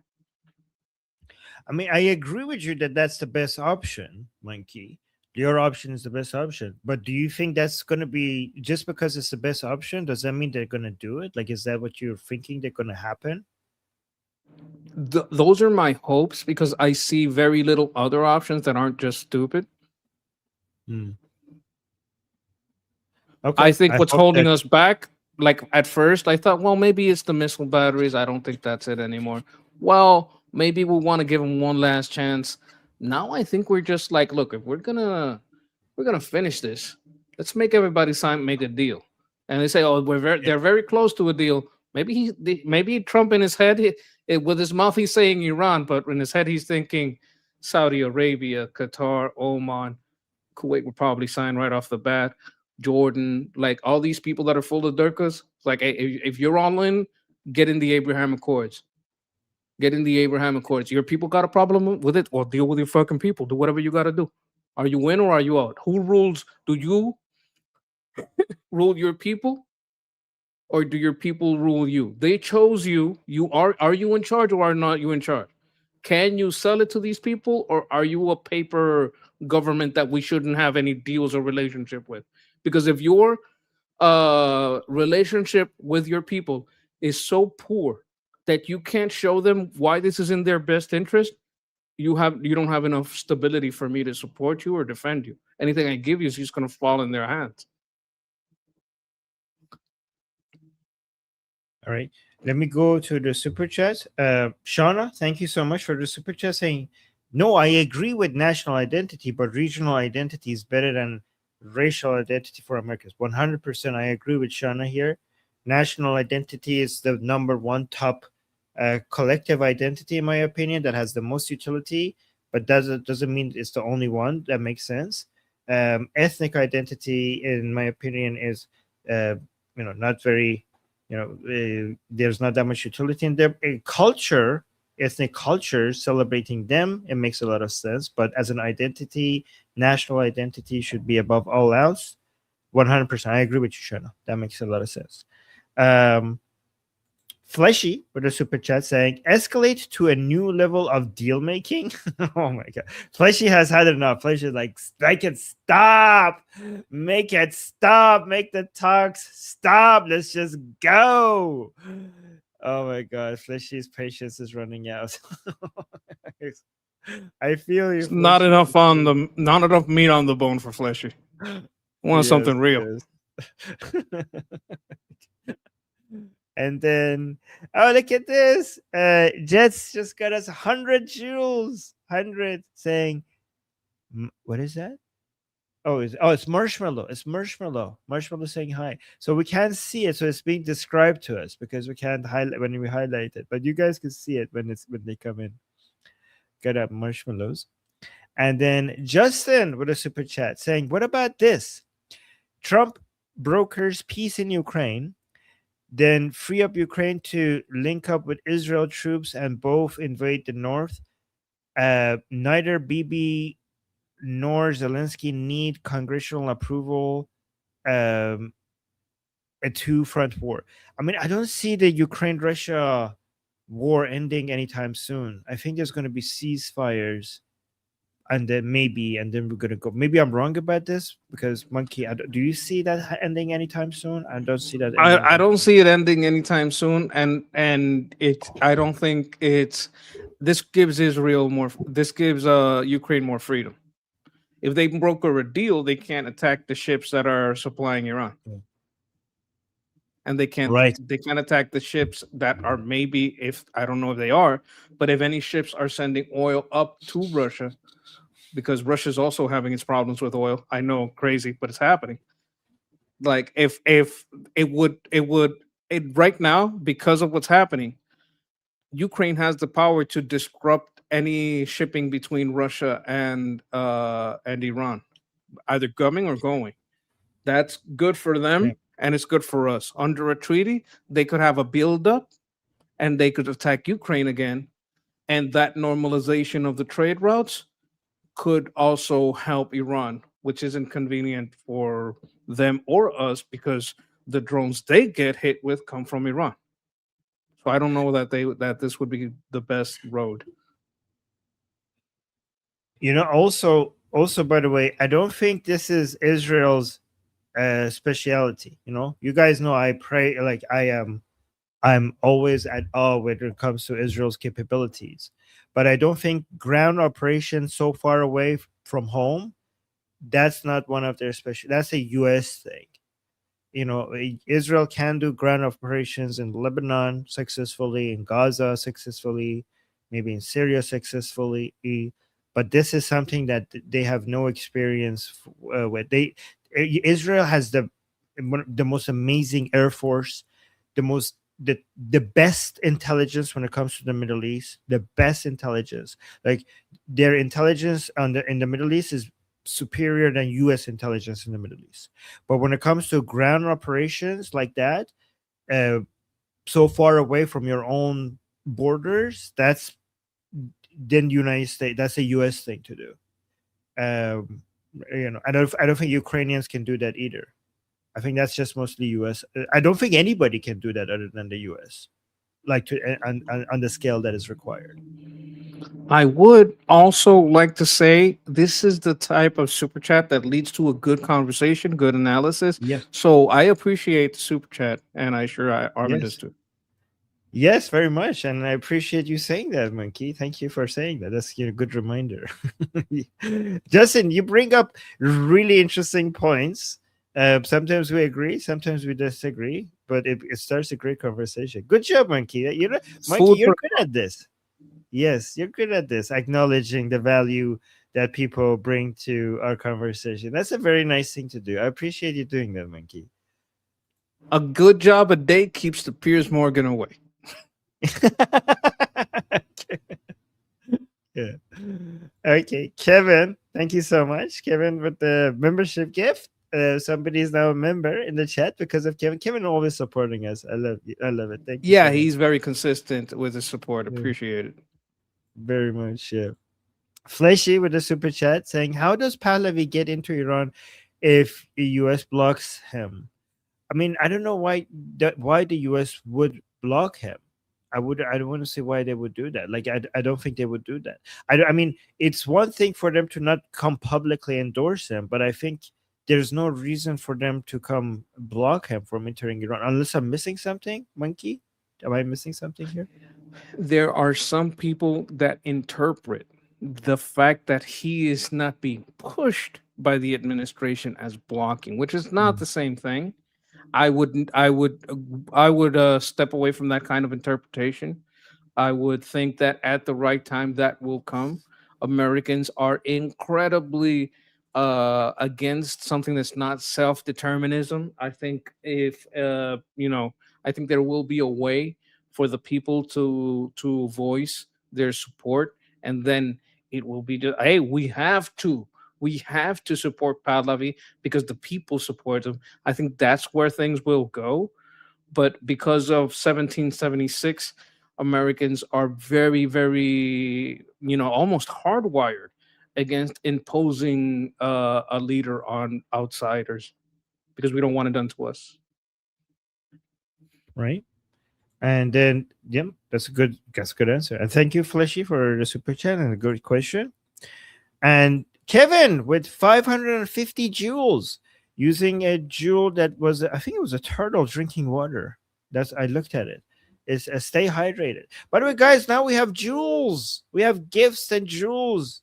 Like if you look at next to the chat, there's a super chat icon, but there's also a gift basket. And oh, now I see it. You could buy different jewels. There's like so many different images here. What the hell? This is new. So yeah, next to the super chat icon, there's a gift box that apparently you could get, gifts, jewels, or whatever. It's like some cool images. So where is the stay hydrated one? Oh yeah, I was right. The 550 one is a turtle drinking water. Thank you. Thank you, Kevin, for that. I do stay hydrated. Appreciate it. Look at this. I finished my first cup of tea, giant cup of tea. I'm through the second one, and I have my third one ready already here. Okay. I've been And researching those heating coasters. Oh yeah. Yeah, I've been researching them too, but I don't like the ones that I see because they're not this big. My cups need to be this big. Right? And they need to be transparent because I like to see my tea. Here's a very important question. Very, very important question. Kill is saying, is Monkey close to 1,000 subs? Well, I don't know. You tell me. Here it is. Here's his channel. It's 700. Oh, I'm so sad. I wish I could get it 778. I wish there was one less subscriber because it would have been like 777. Stop. No, do not unsubscribe. Yeah. Anyways, here's the link to Monkey's channel in the chat. Let's get him to 1,000 subscribers. Thank you very much, guys. Thank you. And then, oh, look at this. Shaul. What did he get? Shaul got us a star. Yeah, so 2 jewels. That's a star. That's a cute little star. Thank you so much. Thank you, Shaul. All right. Let's go to the video that you all have been waiting for. This is a lot of people are talking about this. I saw so many different people posting it. So I don't know why this is the only quality of it out there. I tried to look for a better version, but this is the one that is getting shared. But let's look at it. This is Mark Levin speaking about Princess of Pahlavi, asking his guest to rise up, to give them some of what they need, some of the training and some of the arms. Go ahead. Yeah, I think we should declare a Iranian government in exile. And if the Shah came up and he would be willing to concede that he would if he were to return, he would have elections within a year or two and swear to that. And then we would deal with the exile, some type of exile government, and just ignore the theocracy and say, we're not going to talk to them, and make them pay for any damage they do with the funds that we've confiscated and frozen. I think that's a great idea, by the way. And I've talked to that man once or twice offline, and he seems like a very serious man who wants what's best for his people. He's really not interested in power. And he's a very intelligent, civil person and so forth and so on. But I like that idea. And I think that what you just mentioned would scare the hell out of this regime. I really do. Because then the people actually have a way to focus and organize. Yeah, we can use the money that we've frozen because, as people said, if they're still going to try to hit ships, we're not going to unfreeze their money. We'll turn it over to a government in exile, and they can bank it for when they return and help the Iranian people. But we have to have some kind of pledge that they will go to a consensual government. I think he will do that. He said that. The son of the Shah has. Amen. We'll be right back. Wow, this is big. This is big. And exile, you were right, Monkey. This is the terminology that they're using. I told you so. Yes, you did. You did. That was the right terminology, I guess. Like, this is what they're going with. Wow, this is the biggest U.S. endorsement. This, guys, if you guys don't know, technical term. I told you this is a technical term. Yes. It's, we know what it means, but it's a technical term. Yes, guys, this is the biggest U.S. endorsement of Princess of Pahlavi. If you guys don't know, Mark Levin is President Trump's favorite commentator on politics. I think this might be starting the normalization of the recognition of the government in exile led by Princess of Pahlavi. What do you think, Monkey? Do you think this is like them paving the way to get to there? It's one of the signs. The other sign is the repetition everywhere that Mustafa wants to nuke even more. Like, there's a lot of things that are moving toward that. We are. This seems that they're paving the way to create the mindset that we're getting ready for full regime change. That's what it seemed like. They tried everything else. Now they're going with Princess of Pahlavi. They might seem. This might be. Yeah, go on. I think that's what's going to happen. I think that's just almost inevitable at this point. Like my prediction about what would happen this week, like we try to get a deal or announce some kind of deal, and then it would be knocked down halfway through the week, was off. I was wrong about that. But this I knew been happening, and I've been talking about this for a month, at least a month. Like we have to declare a government in exile. I think it's about 2 months, because I've been talking about using the oil. Jeff has been talking about this too, to create start the before they even signed the MOU. We were talking about we need to have funds for a government in exile. We've been talking about Libya, how they had a government in exile, how Syria had a government in exile, how Iraq had they basically had a government in exile when they declared Saddam and the Ba'ath Party not government. We would have learned from those mistakes to make it even better, make it really good this time, way, way better, and be in contact with the local population. Pick someone whose interests are in democracy. So I would this is just what I've been harping on. I think what was holding us back is regional partners. We want more regional partners in on this, on the Abraham Accords. I think that's holding us back more than any kind of temporary MOU. Oh, Jeffrey. Hey, Jeffrey. I see Jeffrey's here. Yeah, okay. Let's see what Jeff has to say. So quite a few of us pushed for recognizing His Highness and led transition government as the official government in exile. Well, thank you for everybody. Thank you, Jeff. Thank you for everybody who's been pushing for this. It's working. We're finally moving in that direction. Hopefully this becomes the policy. Wherever Jeff is, I'm sure he's smiling that beautiful smile. Yes, he is. He's going like this. Monkey, I also want to admire something else about you. When you predict things and it becomes true, we obviously mentioned that and we remember it. But you also you do something that I don't see other people doing.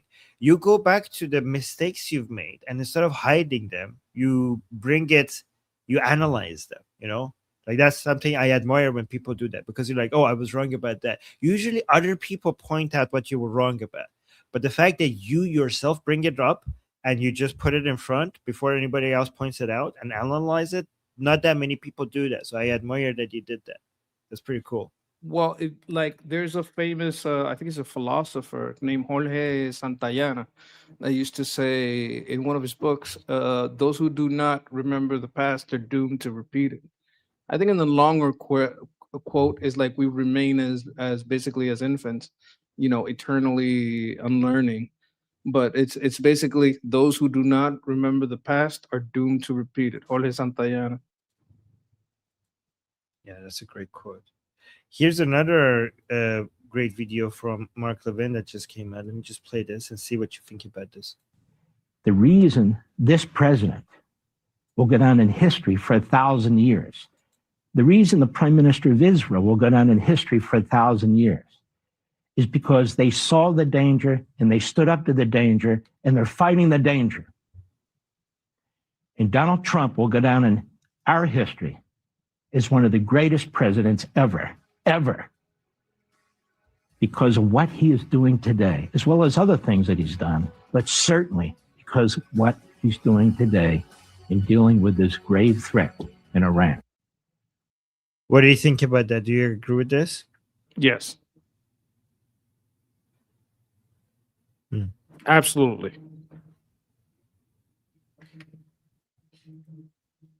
Okay. Well, we're agreeing too much. Do you want me to bring something that we disagree? Actually, let me show you something from Iran. Oh, no, my God. It's Piers, isn't it? Oh, no. No, wait. You know what? That was a close one, Chad. That was a close one. Yeah. Well, let me see if you don't want me to, you don't like me to bring up Pierce videos? I can remove them. Oh, you have to, just to watch me squirm a little bit. You got to do it once in a while. Not too much, though. You drive me crazy. Okay. Okay. I won't do it too much. Okay. Let me actually show you. No, you know what?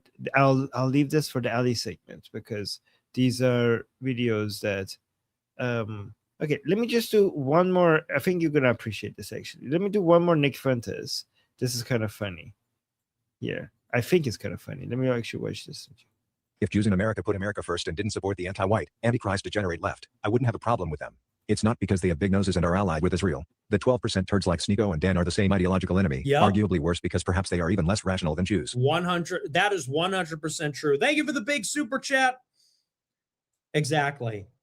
You're 100% right. They're more subversive, arguably, because a lot of the Israel Jews, they're problematic, but they really care about Israel. These left-wing Jews want to disintegrate our country.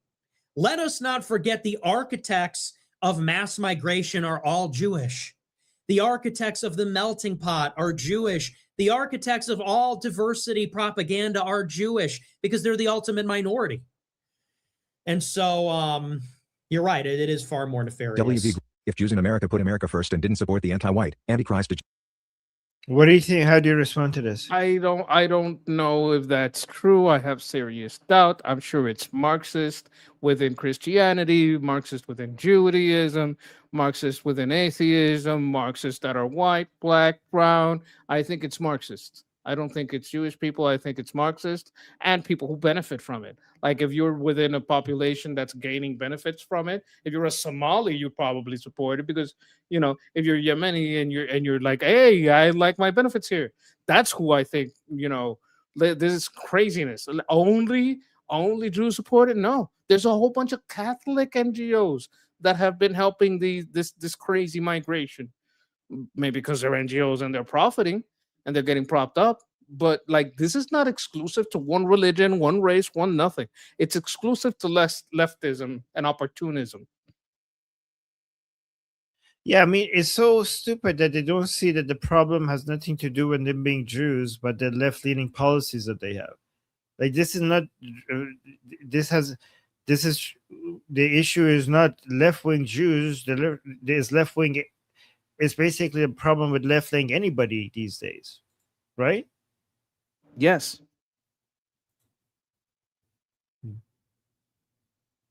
Look at this. Wall Street Journal has been releasing some recently never before seen videos from Lindsey Graham, and Iranian people are posting it, sharing it. Let me read the subtitle of this one. He's saying the Wall Street Journal has published videos for the first time that show Lindsey Graham was very happy about the attack on Islamic Republic and said with a laugh that they've been waiting for such a moment for a long time. I nearly cried. We've worked for this moment for so long. Let me see this. Has been knocked out now. Their missile count is going way down. No. Amazingly, they're hitting countries. Look what we've done here. I almost cried. Yeah. I mean, like, how long have we been pushing this? I mean, you've been pushing this for years, right? Right. It's here. I talked to Trump this morning. Oh, he's jacked. Yeah. It's the best thing I've ever done. He loves blowing stuff up. So, you know, there are a lot of people inside didn't want to do it. So I've had my challenges. But President Trump, when he gets into the zone, he listens, he asks good questions, you know, no tweeting. He has done nothing. He hasn't tweeted much at all. No drama. He's been a great wartime president. I said last night that Trump and Bibi are like Roosevelt and Churchill. I mean, they're the right two guys to confront this evil. What do you think about that? This video is new. Wall Street Journal just I'm posted. wondering the purpose, because the Wall Street Journal is kind of left. This might be, I wonder the framing. Like, they posted it, yes, but how did they frame it? Did they have any commentary on it? Is this just from their archives? Because I know his sister, who has experience in politics, isn't like, oh, it's nepotism. Well, you know, they have their system in that state, and I think it's North Carolina, if I remember right. They have their system, and within their system, she was like appropriate for that role. And I don't know if it's anything to do with her stepping up for the primaries, or if it's just because you got to understand, if I'm looking at the dots in the graph this week, and there's a lot of dots pointing at this is a good thing, and this would be like, I have two minds on this. One, maybe it's against Lindsay's sister, depending on the framing. If there's no reference, if there's no framing, that's the second lefty publication that's kind of in support of going against Iran. I would have to look at the Wall Street Journal, if they had any article under it, if there was any nasty wording, or if they just posted it. Oh, here is a video from the past of Lindsey Graham. Do you understand why I want to see more about the framing of this? Yeah. No, that's a very responsible thing to do. Good job. But you have no guesses right now before you see them?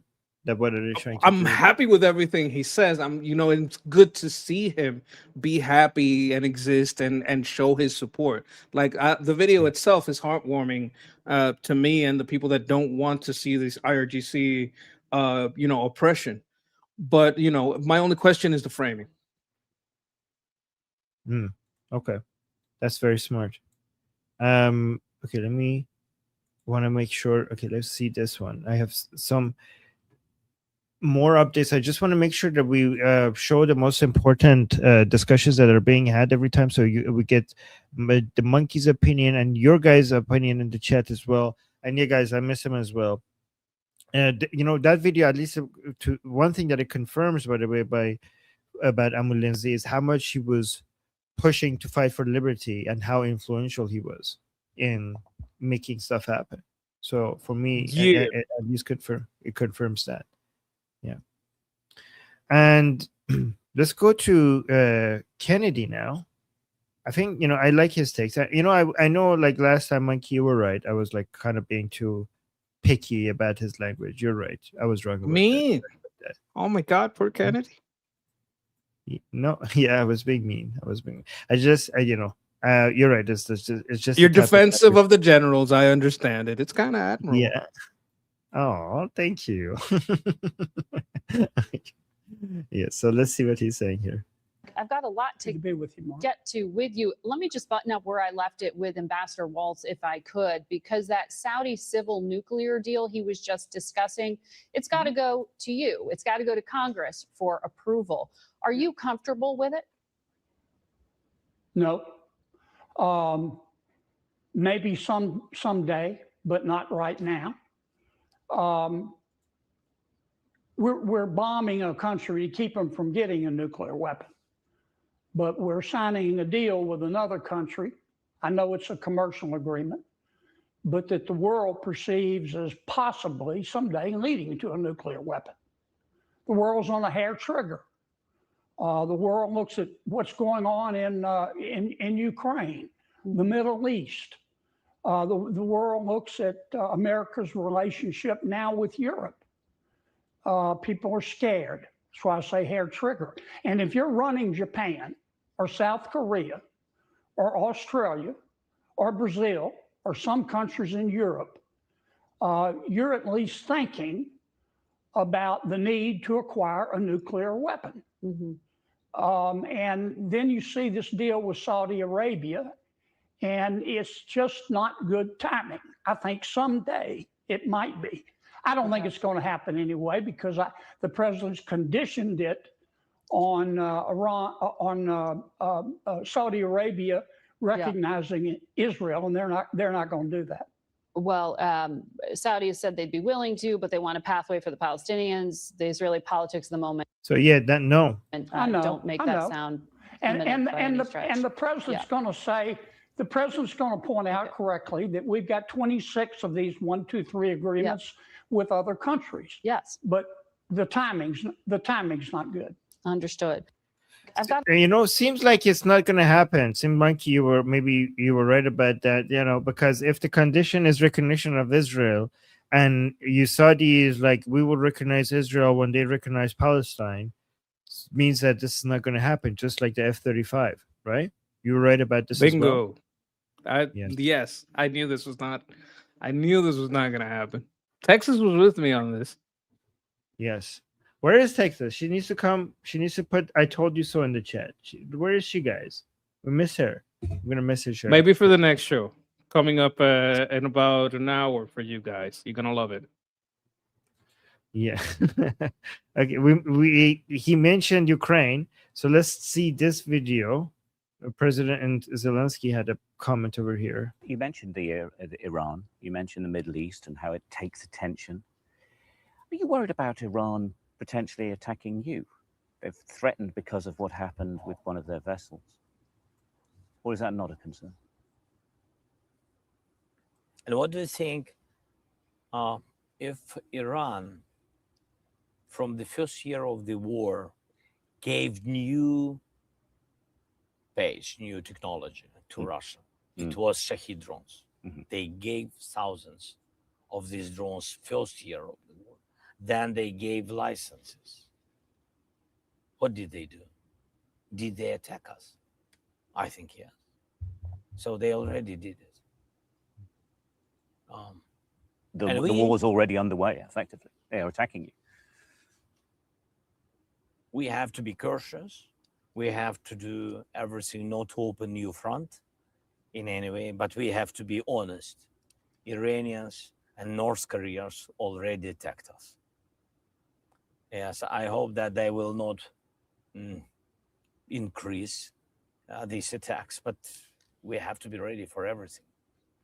Just to be ready and to know that we can't trust these people, because at the very, very beginning, without any messages, any kind of escalation from our side, Iranians gave weapon. That's what I was saying before, right? The Islamic Republic has already attacked Ukraine. He said Iranians, but that might be like a language thing or just like a custom. He means the IRGC, absolutely. Yeah, obviously, yeah, for sure. Thank you for pointing that out, Monkey. Yeah. But this confirms what we were suggesting earlier, right? Like the attack, this is just them responding to a war that has already started by the Islamic Republic against Ukraine from the very Yes. beginning. Yeah. Yes. No, and one thing that was pointed out there by I think it was by the interviewer, is like they gave this technology and they gave the license once the war had already started. So that's like direct aid to a weapon that's being used so they could produce it on their own to attack Ukraine. Right? Oh, Monkey. Yes, that's 100%. You started a comment. Did you want to respond to this? Yes. Let me see. There you go. Palestine doesn't want to get a country. It would ruin their shtick. Yes. Yes. 100%. Their purpose has never been to be a country. It wasn't even their purpose during the pan-Arabist times, right? Yes. Monkey, you know your stuff. You know your stuff. Did I ever read this quote to you? Oh. Am I still here? Something happened. I see you. Okay. Did I ever read the Pan-Arabist quote to you regarding this? Okay, I think my computer's. I Okay. believe so, but I'm not gonna remember it word for word. But I do remember the gist of it. And they Okay, let basically me read it copy again. pasted it. Yes, please do. And chat, you're in Okay. for a treat. So this isn't, this is the good comment that you start, Monkey, and to show you how this was the case since the beginning, I'll read you a quote from Zahir Mohsen from March 1977. Right, this is when the Palestinian movement was more of a pan-Arabist movement rather than a pan-Islamic movement. This is one of the And just for senior- anyone new, what's the difference between pan-Arabist and pan-Islamist? So the Pan-Arabists wanted to unite the Arab world, regardless of being Muslim or not, to create a bloc against Western powers, kind of like, and they were like socialist, very much like the Nazis. Like they believed in Arab superiority, Arab unity, and they were socialists. So they're basically the Arab version of Nazis, right? They failed largely because of Israel defeating them multiple times. Jamal Abdel Nasser was their main leader of Egypt, and that whole thing collapsed. And then the Palestinian cause then was picked up by the Pan-Islamists, first by Sunni Pan-Islamists, but eventually by Shia Pan-Islamists under the Islamic Republic in Iran, as the Sunni bloc that unites Muslims, the Ummah, against the West, instead of the Arabs. So Muslim regardless of you being Arab or not. So they were Arab, unity on being Arab regardless of you being Muslim or not. The Pan-Islamist movement is unity over being Muslim regarding of being Arab, regardless of being Arab or not. So this is from back then. So Hamas, for example, is an extension of the Pan-Islamist movement. The PLO was an extension of the Pan-Arabist movement. And this is a PLO leader, a senior PLO leader back in 1977. So listen to this quote. And this is them saying it. I'm not saying it. It's saying the Palestinian people do not exist. This is a direct quote from them. The Palestinian people do not exist. There is no difference between Jordanian, Palestinian, Syrians, and Lebanese. Between Jordanians, Palestinians, Syrians, and Lebanese, there are no differences. We are all part of one people, the Arab nation. Just for political reasons, we currently underwrite our Palestinian identity because it is of national interest for the Arabs to advocate for the existence of Palestinians to balance Zionism. Yes, the existence of a separate Palestinian identity exists only for tactical reasons. Once we have acquired all our rights in all of Palestine, by the way, all of Palestine means everywhere that we call Israel. When they say Palestine, they mean all. When he says all of Palestine, he means that the complete destruction of Israel. they consider all of that to be Palestine. So once we have acquired all our rights in all of Palestine, we must not delay for a moment the reunification of Jordan and Palestine. So basically what he's saying is that we're not going to have Palestine, we're not going to have Jordan, we're not going to have Syria, we're not going to have Iraq. We're going to we are on the path to make an empire, just like the Soviet Union was an empire against the Western Bloc. We will merge all of these Arab countries, create one Arab nation. That's the goal. Palestine, we're not interested in Palestine as a nation state. We're interested in the Arab nation state, the Arab empire, actually, right? And in the same way, the Muslims who came after, once the Pan-Arab movement failed, they're not interested in a Palestine as a nation state either, because they consider nation state model to be against God. It's Western, it's un-Islamic, it's anti-Islamic. They're interested in the Ummah, the Islamic Ummah. So just like the Arabs were interested in an Arab empire, not the Palestinian nation state, the Pan-Islamic movement is interested in an Islamic empire, the Islamic Ummah, with a caliphate as a head, or if you're Sunni, or an imamate as a head, if you're Shia, against the Western powers. They thought their idea is that with the Soviet Union gone, the bloc against the West now would be their bloc, their empire, but it ended up not being it ended up being China instead. But they were thinking that it's their turn now. That's what they were thinking. So did that make sense? Absolutely. And I'm glad the chat got to enjoy that in-depth analysis, and that, that looking at the root of the problem, because that's how you know the problem isn't going to be resolved, because its purpose is to be a problem. Its purpose is not a resolution. Right. Perfectly said. Look at this. We're getting so many jewels. Fit over 50 fit. As soon as I turn on the switcher, we're getting it all over. Thank you, guys. Fit over 50. Oh, fit. Oh, look at that. That looks like a good channel, guys.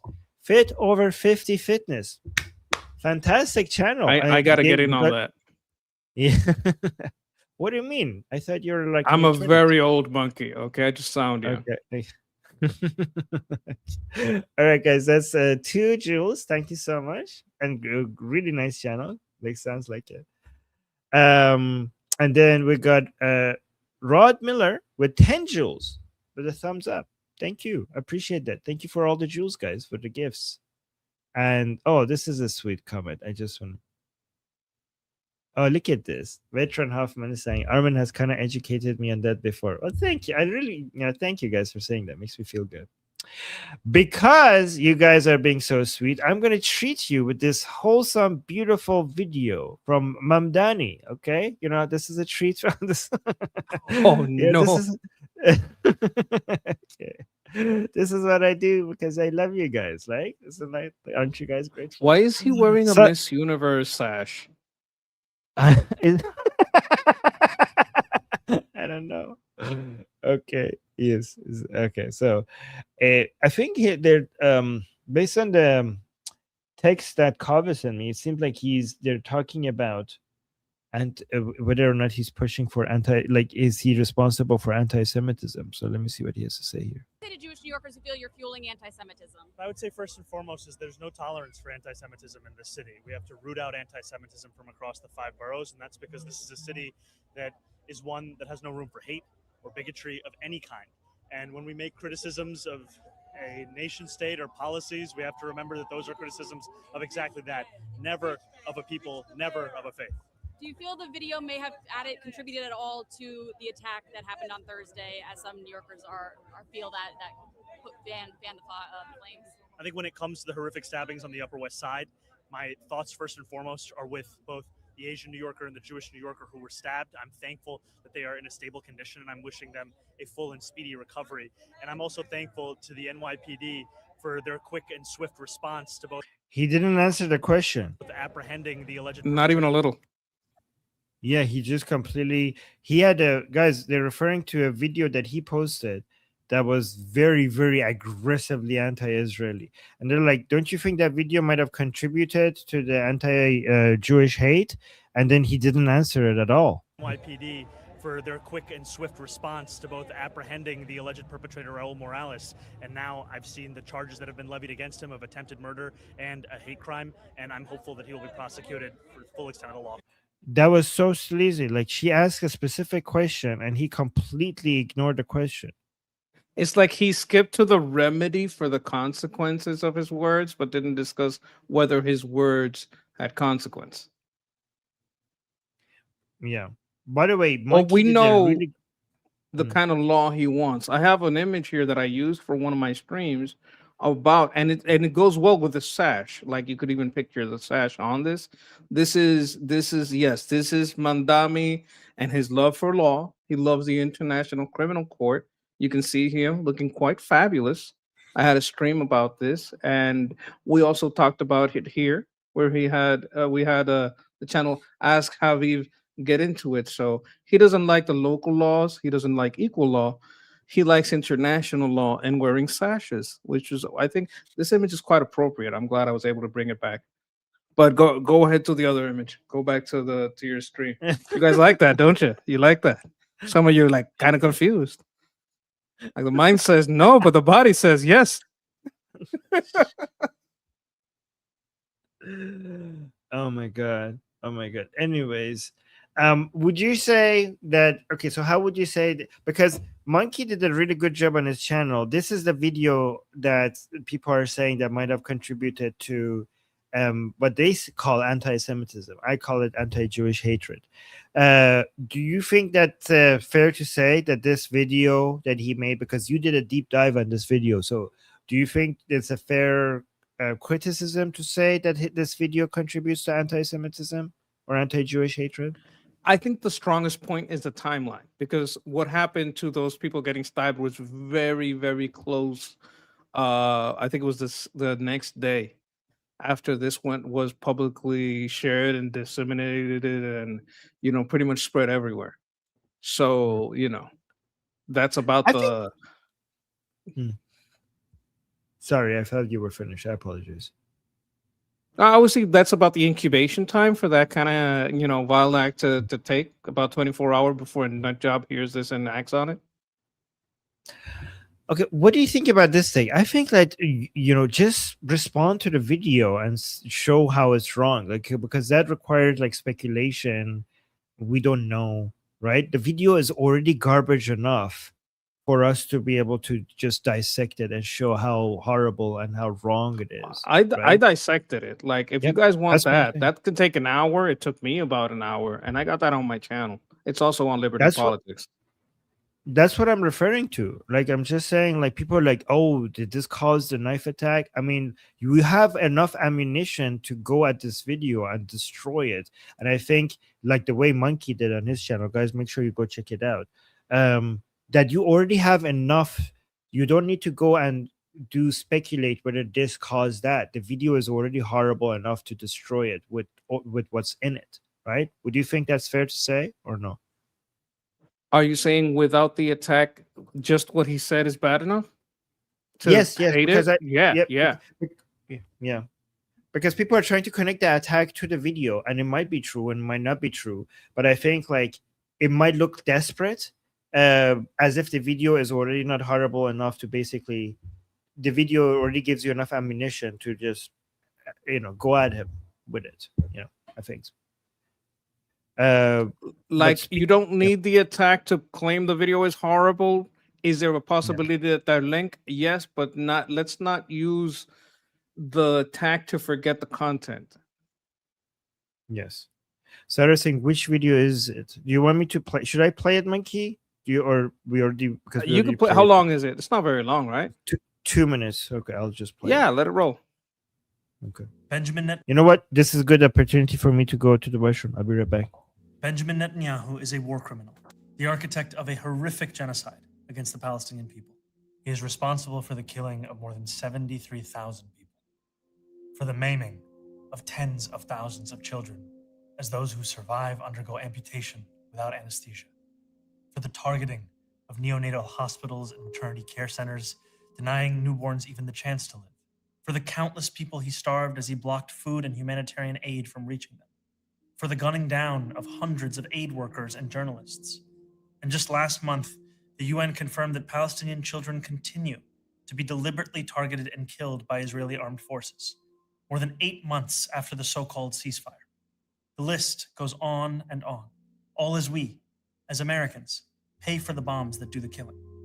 There is a reason the International Criminal Court issued a warrant for his arrest. As human beings, we have spent generations building a shared understanding that there are crimes so grave they offend all of humanity.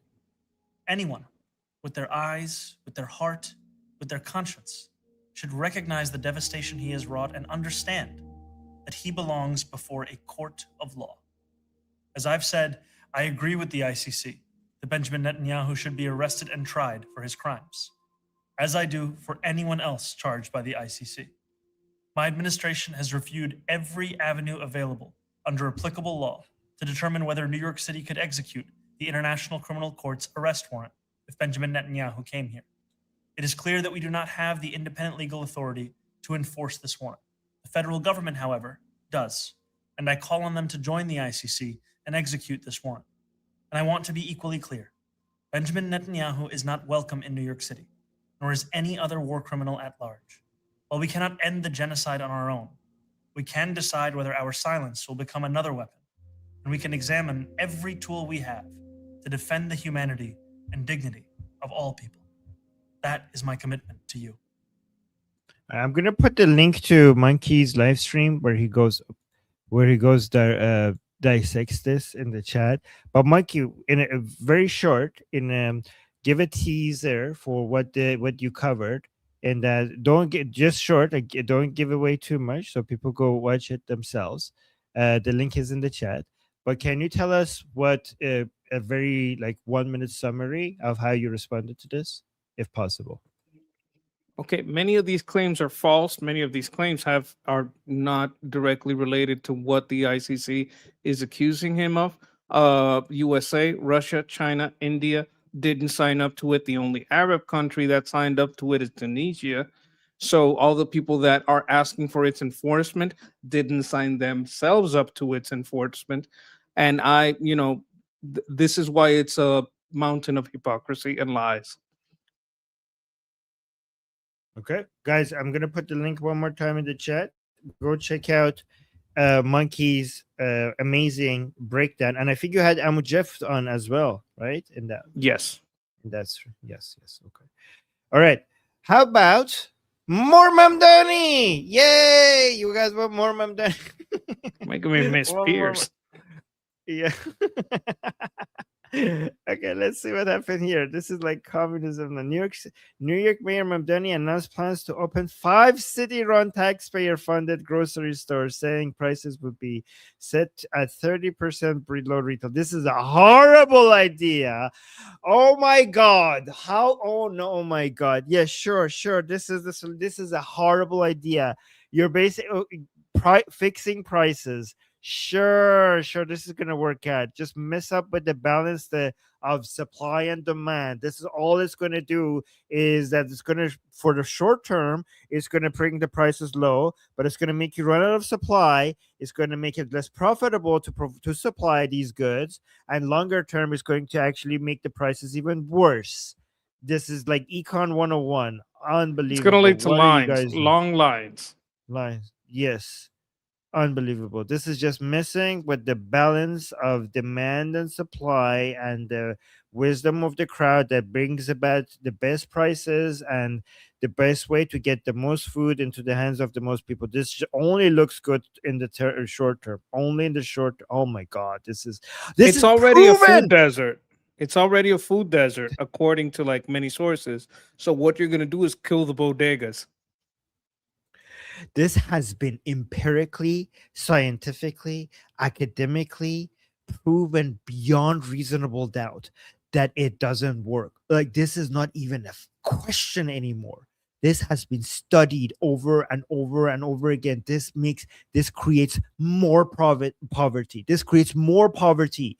The only reason why anybody would push for this is if they are an idiot that or if somebody who's lazy, who's not even bothered to go check the data, or somebody who doesn't give a shit. They just want to get reelected. They just want to. They're evil. This is evil. This is more like Monkey says. Power. This is probably just They want evil. It's power.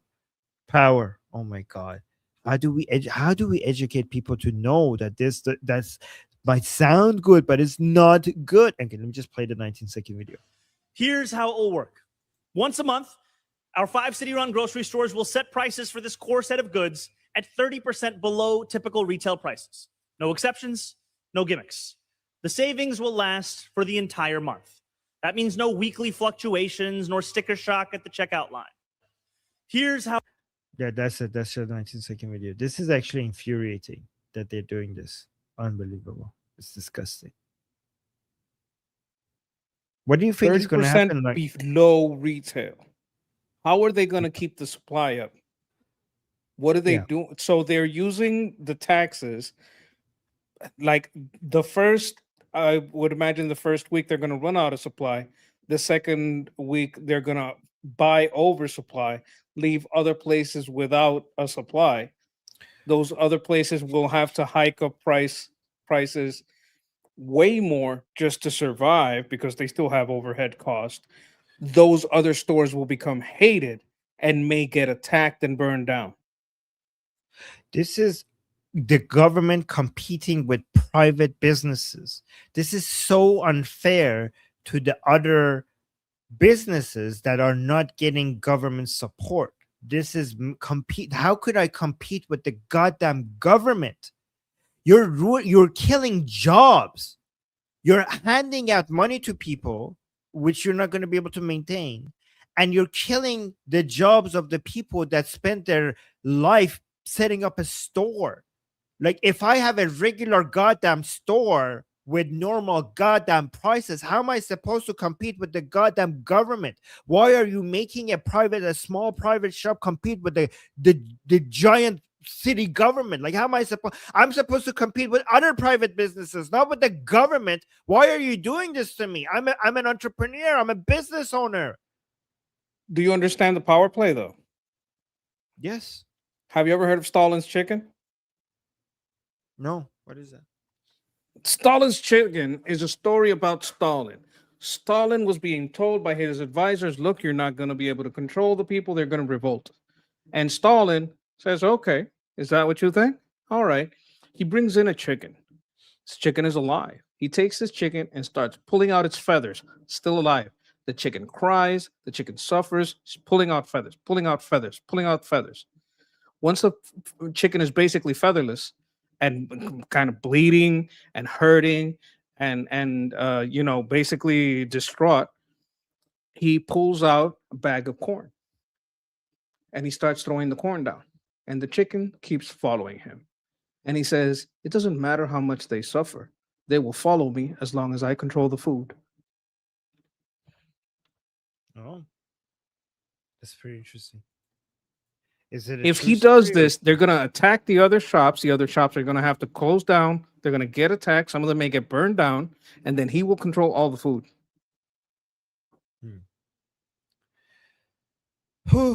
Okay. This is we need to find a way to make capitalism cool, because people are not going to spend the time to learn these things. We just have to find a way to make it cool, because it's hard to compete with the idea like, here's some cheaper stuff, here's some free stuff. Yeah. Anyways, you know what? How you make it cool? The way President Trump did it. You just make babies capitalists from day one. You just give them stocks. That's what you do. That's a great plan. Jagatai. Yes. Jagatai with 400 joules. 400, which is an eagle, which is very fitting. Thank you, Jagatai. And Kevin with 10 joules. I don't know what GG is, but I'm pretty sure it looked good. Game. Good game. Oh, okay. And thank you, guys. Thank you, Jagatai, and thank you, Kevin. And then Jagatai with the super chat saying, making us watch Francis Piers Morgan and Mamdani is bullying. Sorry. Oh, I'm sorry. Yeah. Well, I think I have more. I think this is the next video is from Emily Schrader. Love Emily, but she's showing us some idiot.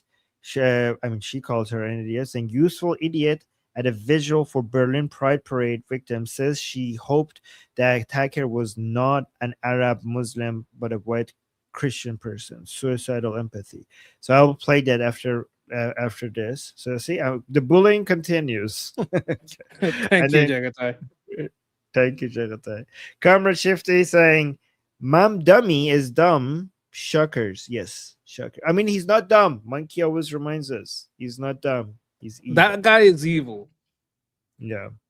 He's like the Obama Part 2, the way that the same way that Hakeem Jeffries is Dollar Tree Obama. Yeah. What about this? Is this stupid or is this evil? My bet is on. Well, let's see. Actually, I don't know. Let's play it first. Diese Nachrichten zu bekommen, dass beim CSD ein Auto reingerast ist, ein Mann in einem Auto. Okay, she's speaking German, so she translated it for us. She's saying she's hoping it's not an Arab, a Muslim. She's hoping it's a white Christian person. We wouldn't do that. We'd just pray for you.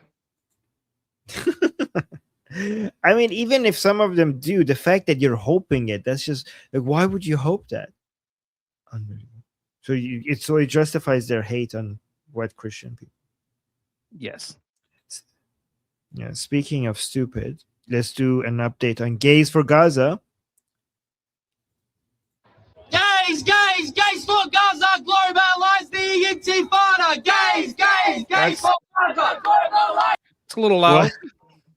Yeah, I'm sorry. It's a little loud. Sorry. It's saying gays for Gaza, globalize the Intifada. Wow, so they want to spread terrorism globally. Look at this again. Gays for Gaza, globalize the Intifada. I'm pulling my headphones Gays out. for Gaza, globalize the Intifada. Gays for Gaza, globalize the Intifada. Gays for Gaza, globalize the Intifada. Monkey, do you think they know what's going to happen to them if they go to Gaza? Like, do you think they know their views of the average Gazan about gays? Do you think they know, or did they not? 50-50. I don't think they care. They just hate. Well, this guy is probably getting paid, right? Because you have to understand, because we know their structures, when you see a microphone and the loudspeaker, that guy's probably an organizer, probably getting paid than a lot of people, paid more than a lot of people. They will have posters that they print all together. So this guy probably knows he's full of shit, but he has to motivate these other people. He's just getting paid. He's just a grifter. He might believe in Marxism, but he believes more in getting that check. So I would put him in that camp. The rest of them 50-50. So would you say it's likely that he's evil, not stupid, and everyone else in this picture is just stupid? Is that like a... That's a leather jacket. That's a nice leather jacket. This guy is evil. I would put the rest of them at about 50-50. Okay. Speaking of evil, Tommy Robinson posted a new video of Muslims takeover. The continuation of the Muslim invasion of Europe, specifically Manchester, England here, and they're going traditional. Look at this. They're going back to their roots. Look at this. These are Muslims on horsebacks with Islamic flags in the UK.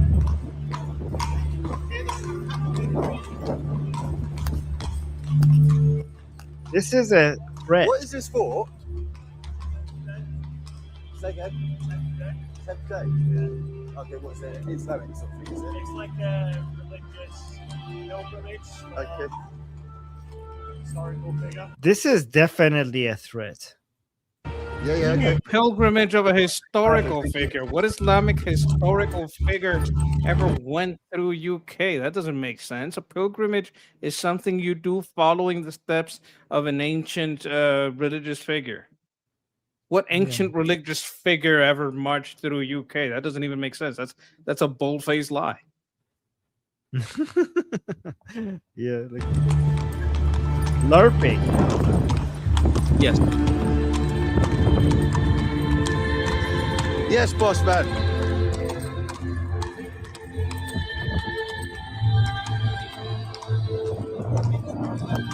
Okay, this is not fair Yes. because they are nice horses. Hmm. You know what? I don't blame the horses. I blame the rider. Yes.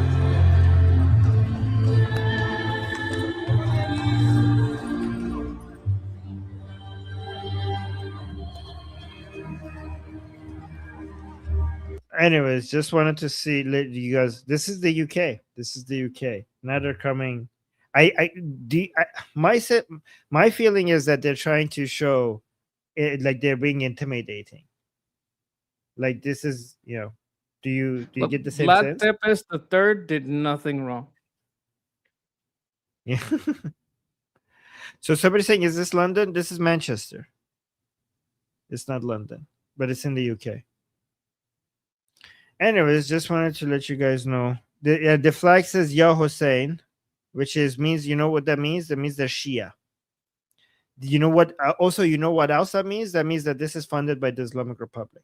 That flag, this is probably for Ashura or whatever. So this is probably illegal because they were declared illegal. They were declared a terrorist organization. That's This a should good be point. investigated. This flag, when it says Ya Hussein, that means that I am close to 100% sure that all of this is funded and organized by the Islamic Republic in Iran. Were you able to see any of the signs up front? Is there more? Like I did see the sad penguins, but I don't know if there's any more sad penguin signs around here. They were like holding. So the Mehdi, they have a sign. It says the Mehdi here, so that's the 12th Imam. Basically, their signs keep indicating that they're Shia. They wouldn't. In the UK, they're careful to just make it Shia, but nothing about any of the groups. What's they're that in careful. the red? You see that in red? What does that say? The 10thday.com is their website. Okay. I think it's basically another way to say Ashura, which is the day that the Hussein was killed in Karbala. Okay, guys, make sure you subscribe to the monkey. Okay, please. Oh, you're at 7. What are you at right now? Wow, we jumped up. You're at 781. That's a pretty good jump. That's excellent. Making my way to 1,000. Thank you, guys. Let me actually put the link to Monkey's channel. Help me buy a better microphone, chat. Get me to 1,000. Yeah. Yes. Yes, guys. He needs a better microphone. And guys, we are going to. Hey, wait, is today open? No, today is not open. Is it today? Yeah, today is open. Okay, guys, come to our discussion group today. Apparently, it's. Let me refresh this. Was this from yesterday? Oh no, today is not open. So, guys, come join our group call. We have calls every day. So I'm going to put the link to our discussion group so you could join today's group call. Monkey, would you be there in our group call? I gotta do a couple of calls, school stuff, but yeah, pretty maybe a little later, like maybe midway through or a little after the beginning. Okay, guys, the link is in the chat. The link is in the QR code at the top left. The link is in the description. The link is also in the bio section of our channel, Liberty Politics. It's in the bio right here. Also, if you don't want to come to our group call, that's okay. Just make sure you're subscribed to Liberty Politics and you hit the bell notification because we're going to broadcast the group call live over there. Okay, so I'll see you guys in about an hour and a half there. So thank you, everybody. Monkey, do you have anything else to say before we? Oh, you start something. Oh, wait, we have Mark is celebrating 6 months of membership. 6 months. Saying just in case there will be a poll. 2, you know what? I'm going to remember that, Mark. If we ever have a poll, even if you're not there, I'm going to vote on your behalf as 2. Okay, that vote will not go to waste. I promise you that. Thank you, Mark. And then We got you start a comment.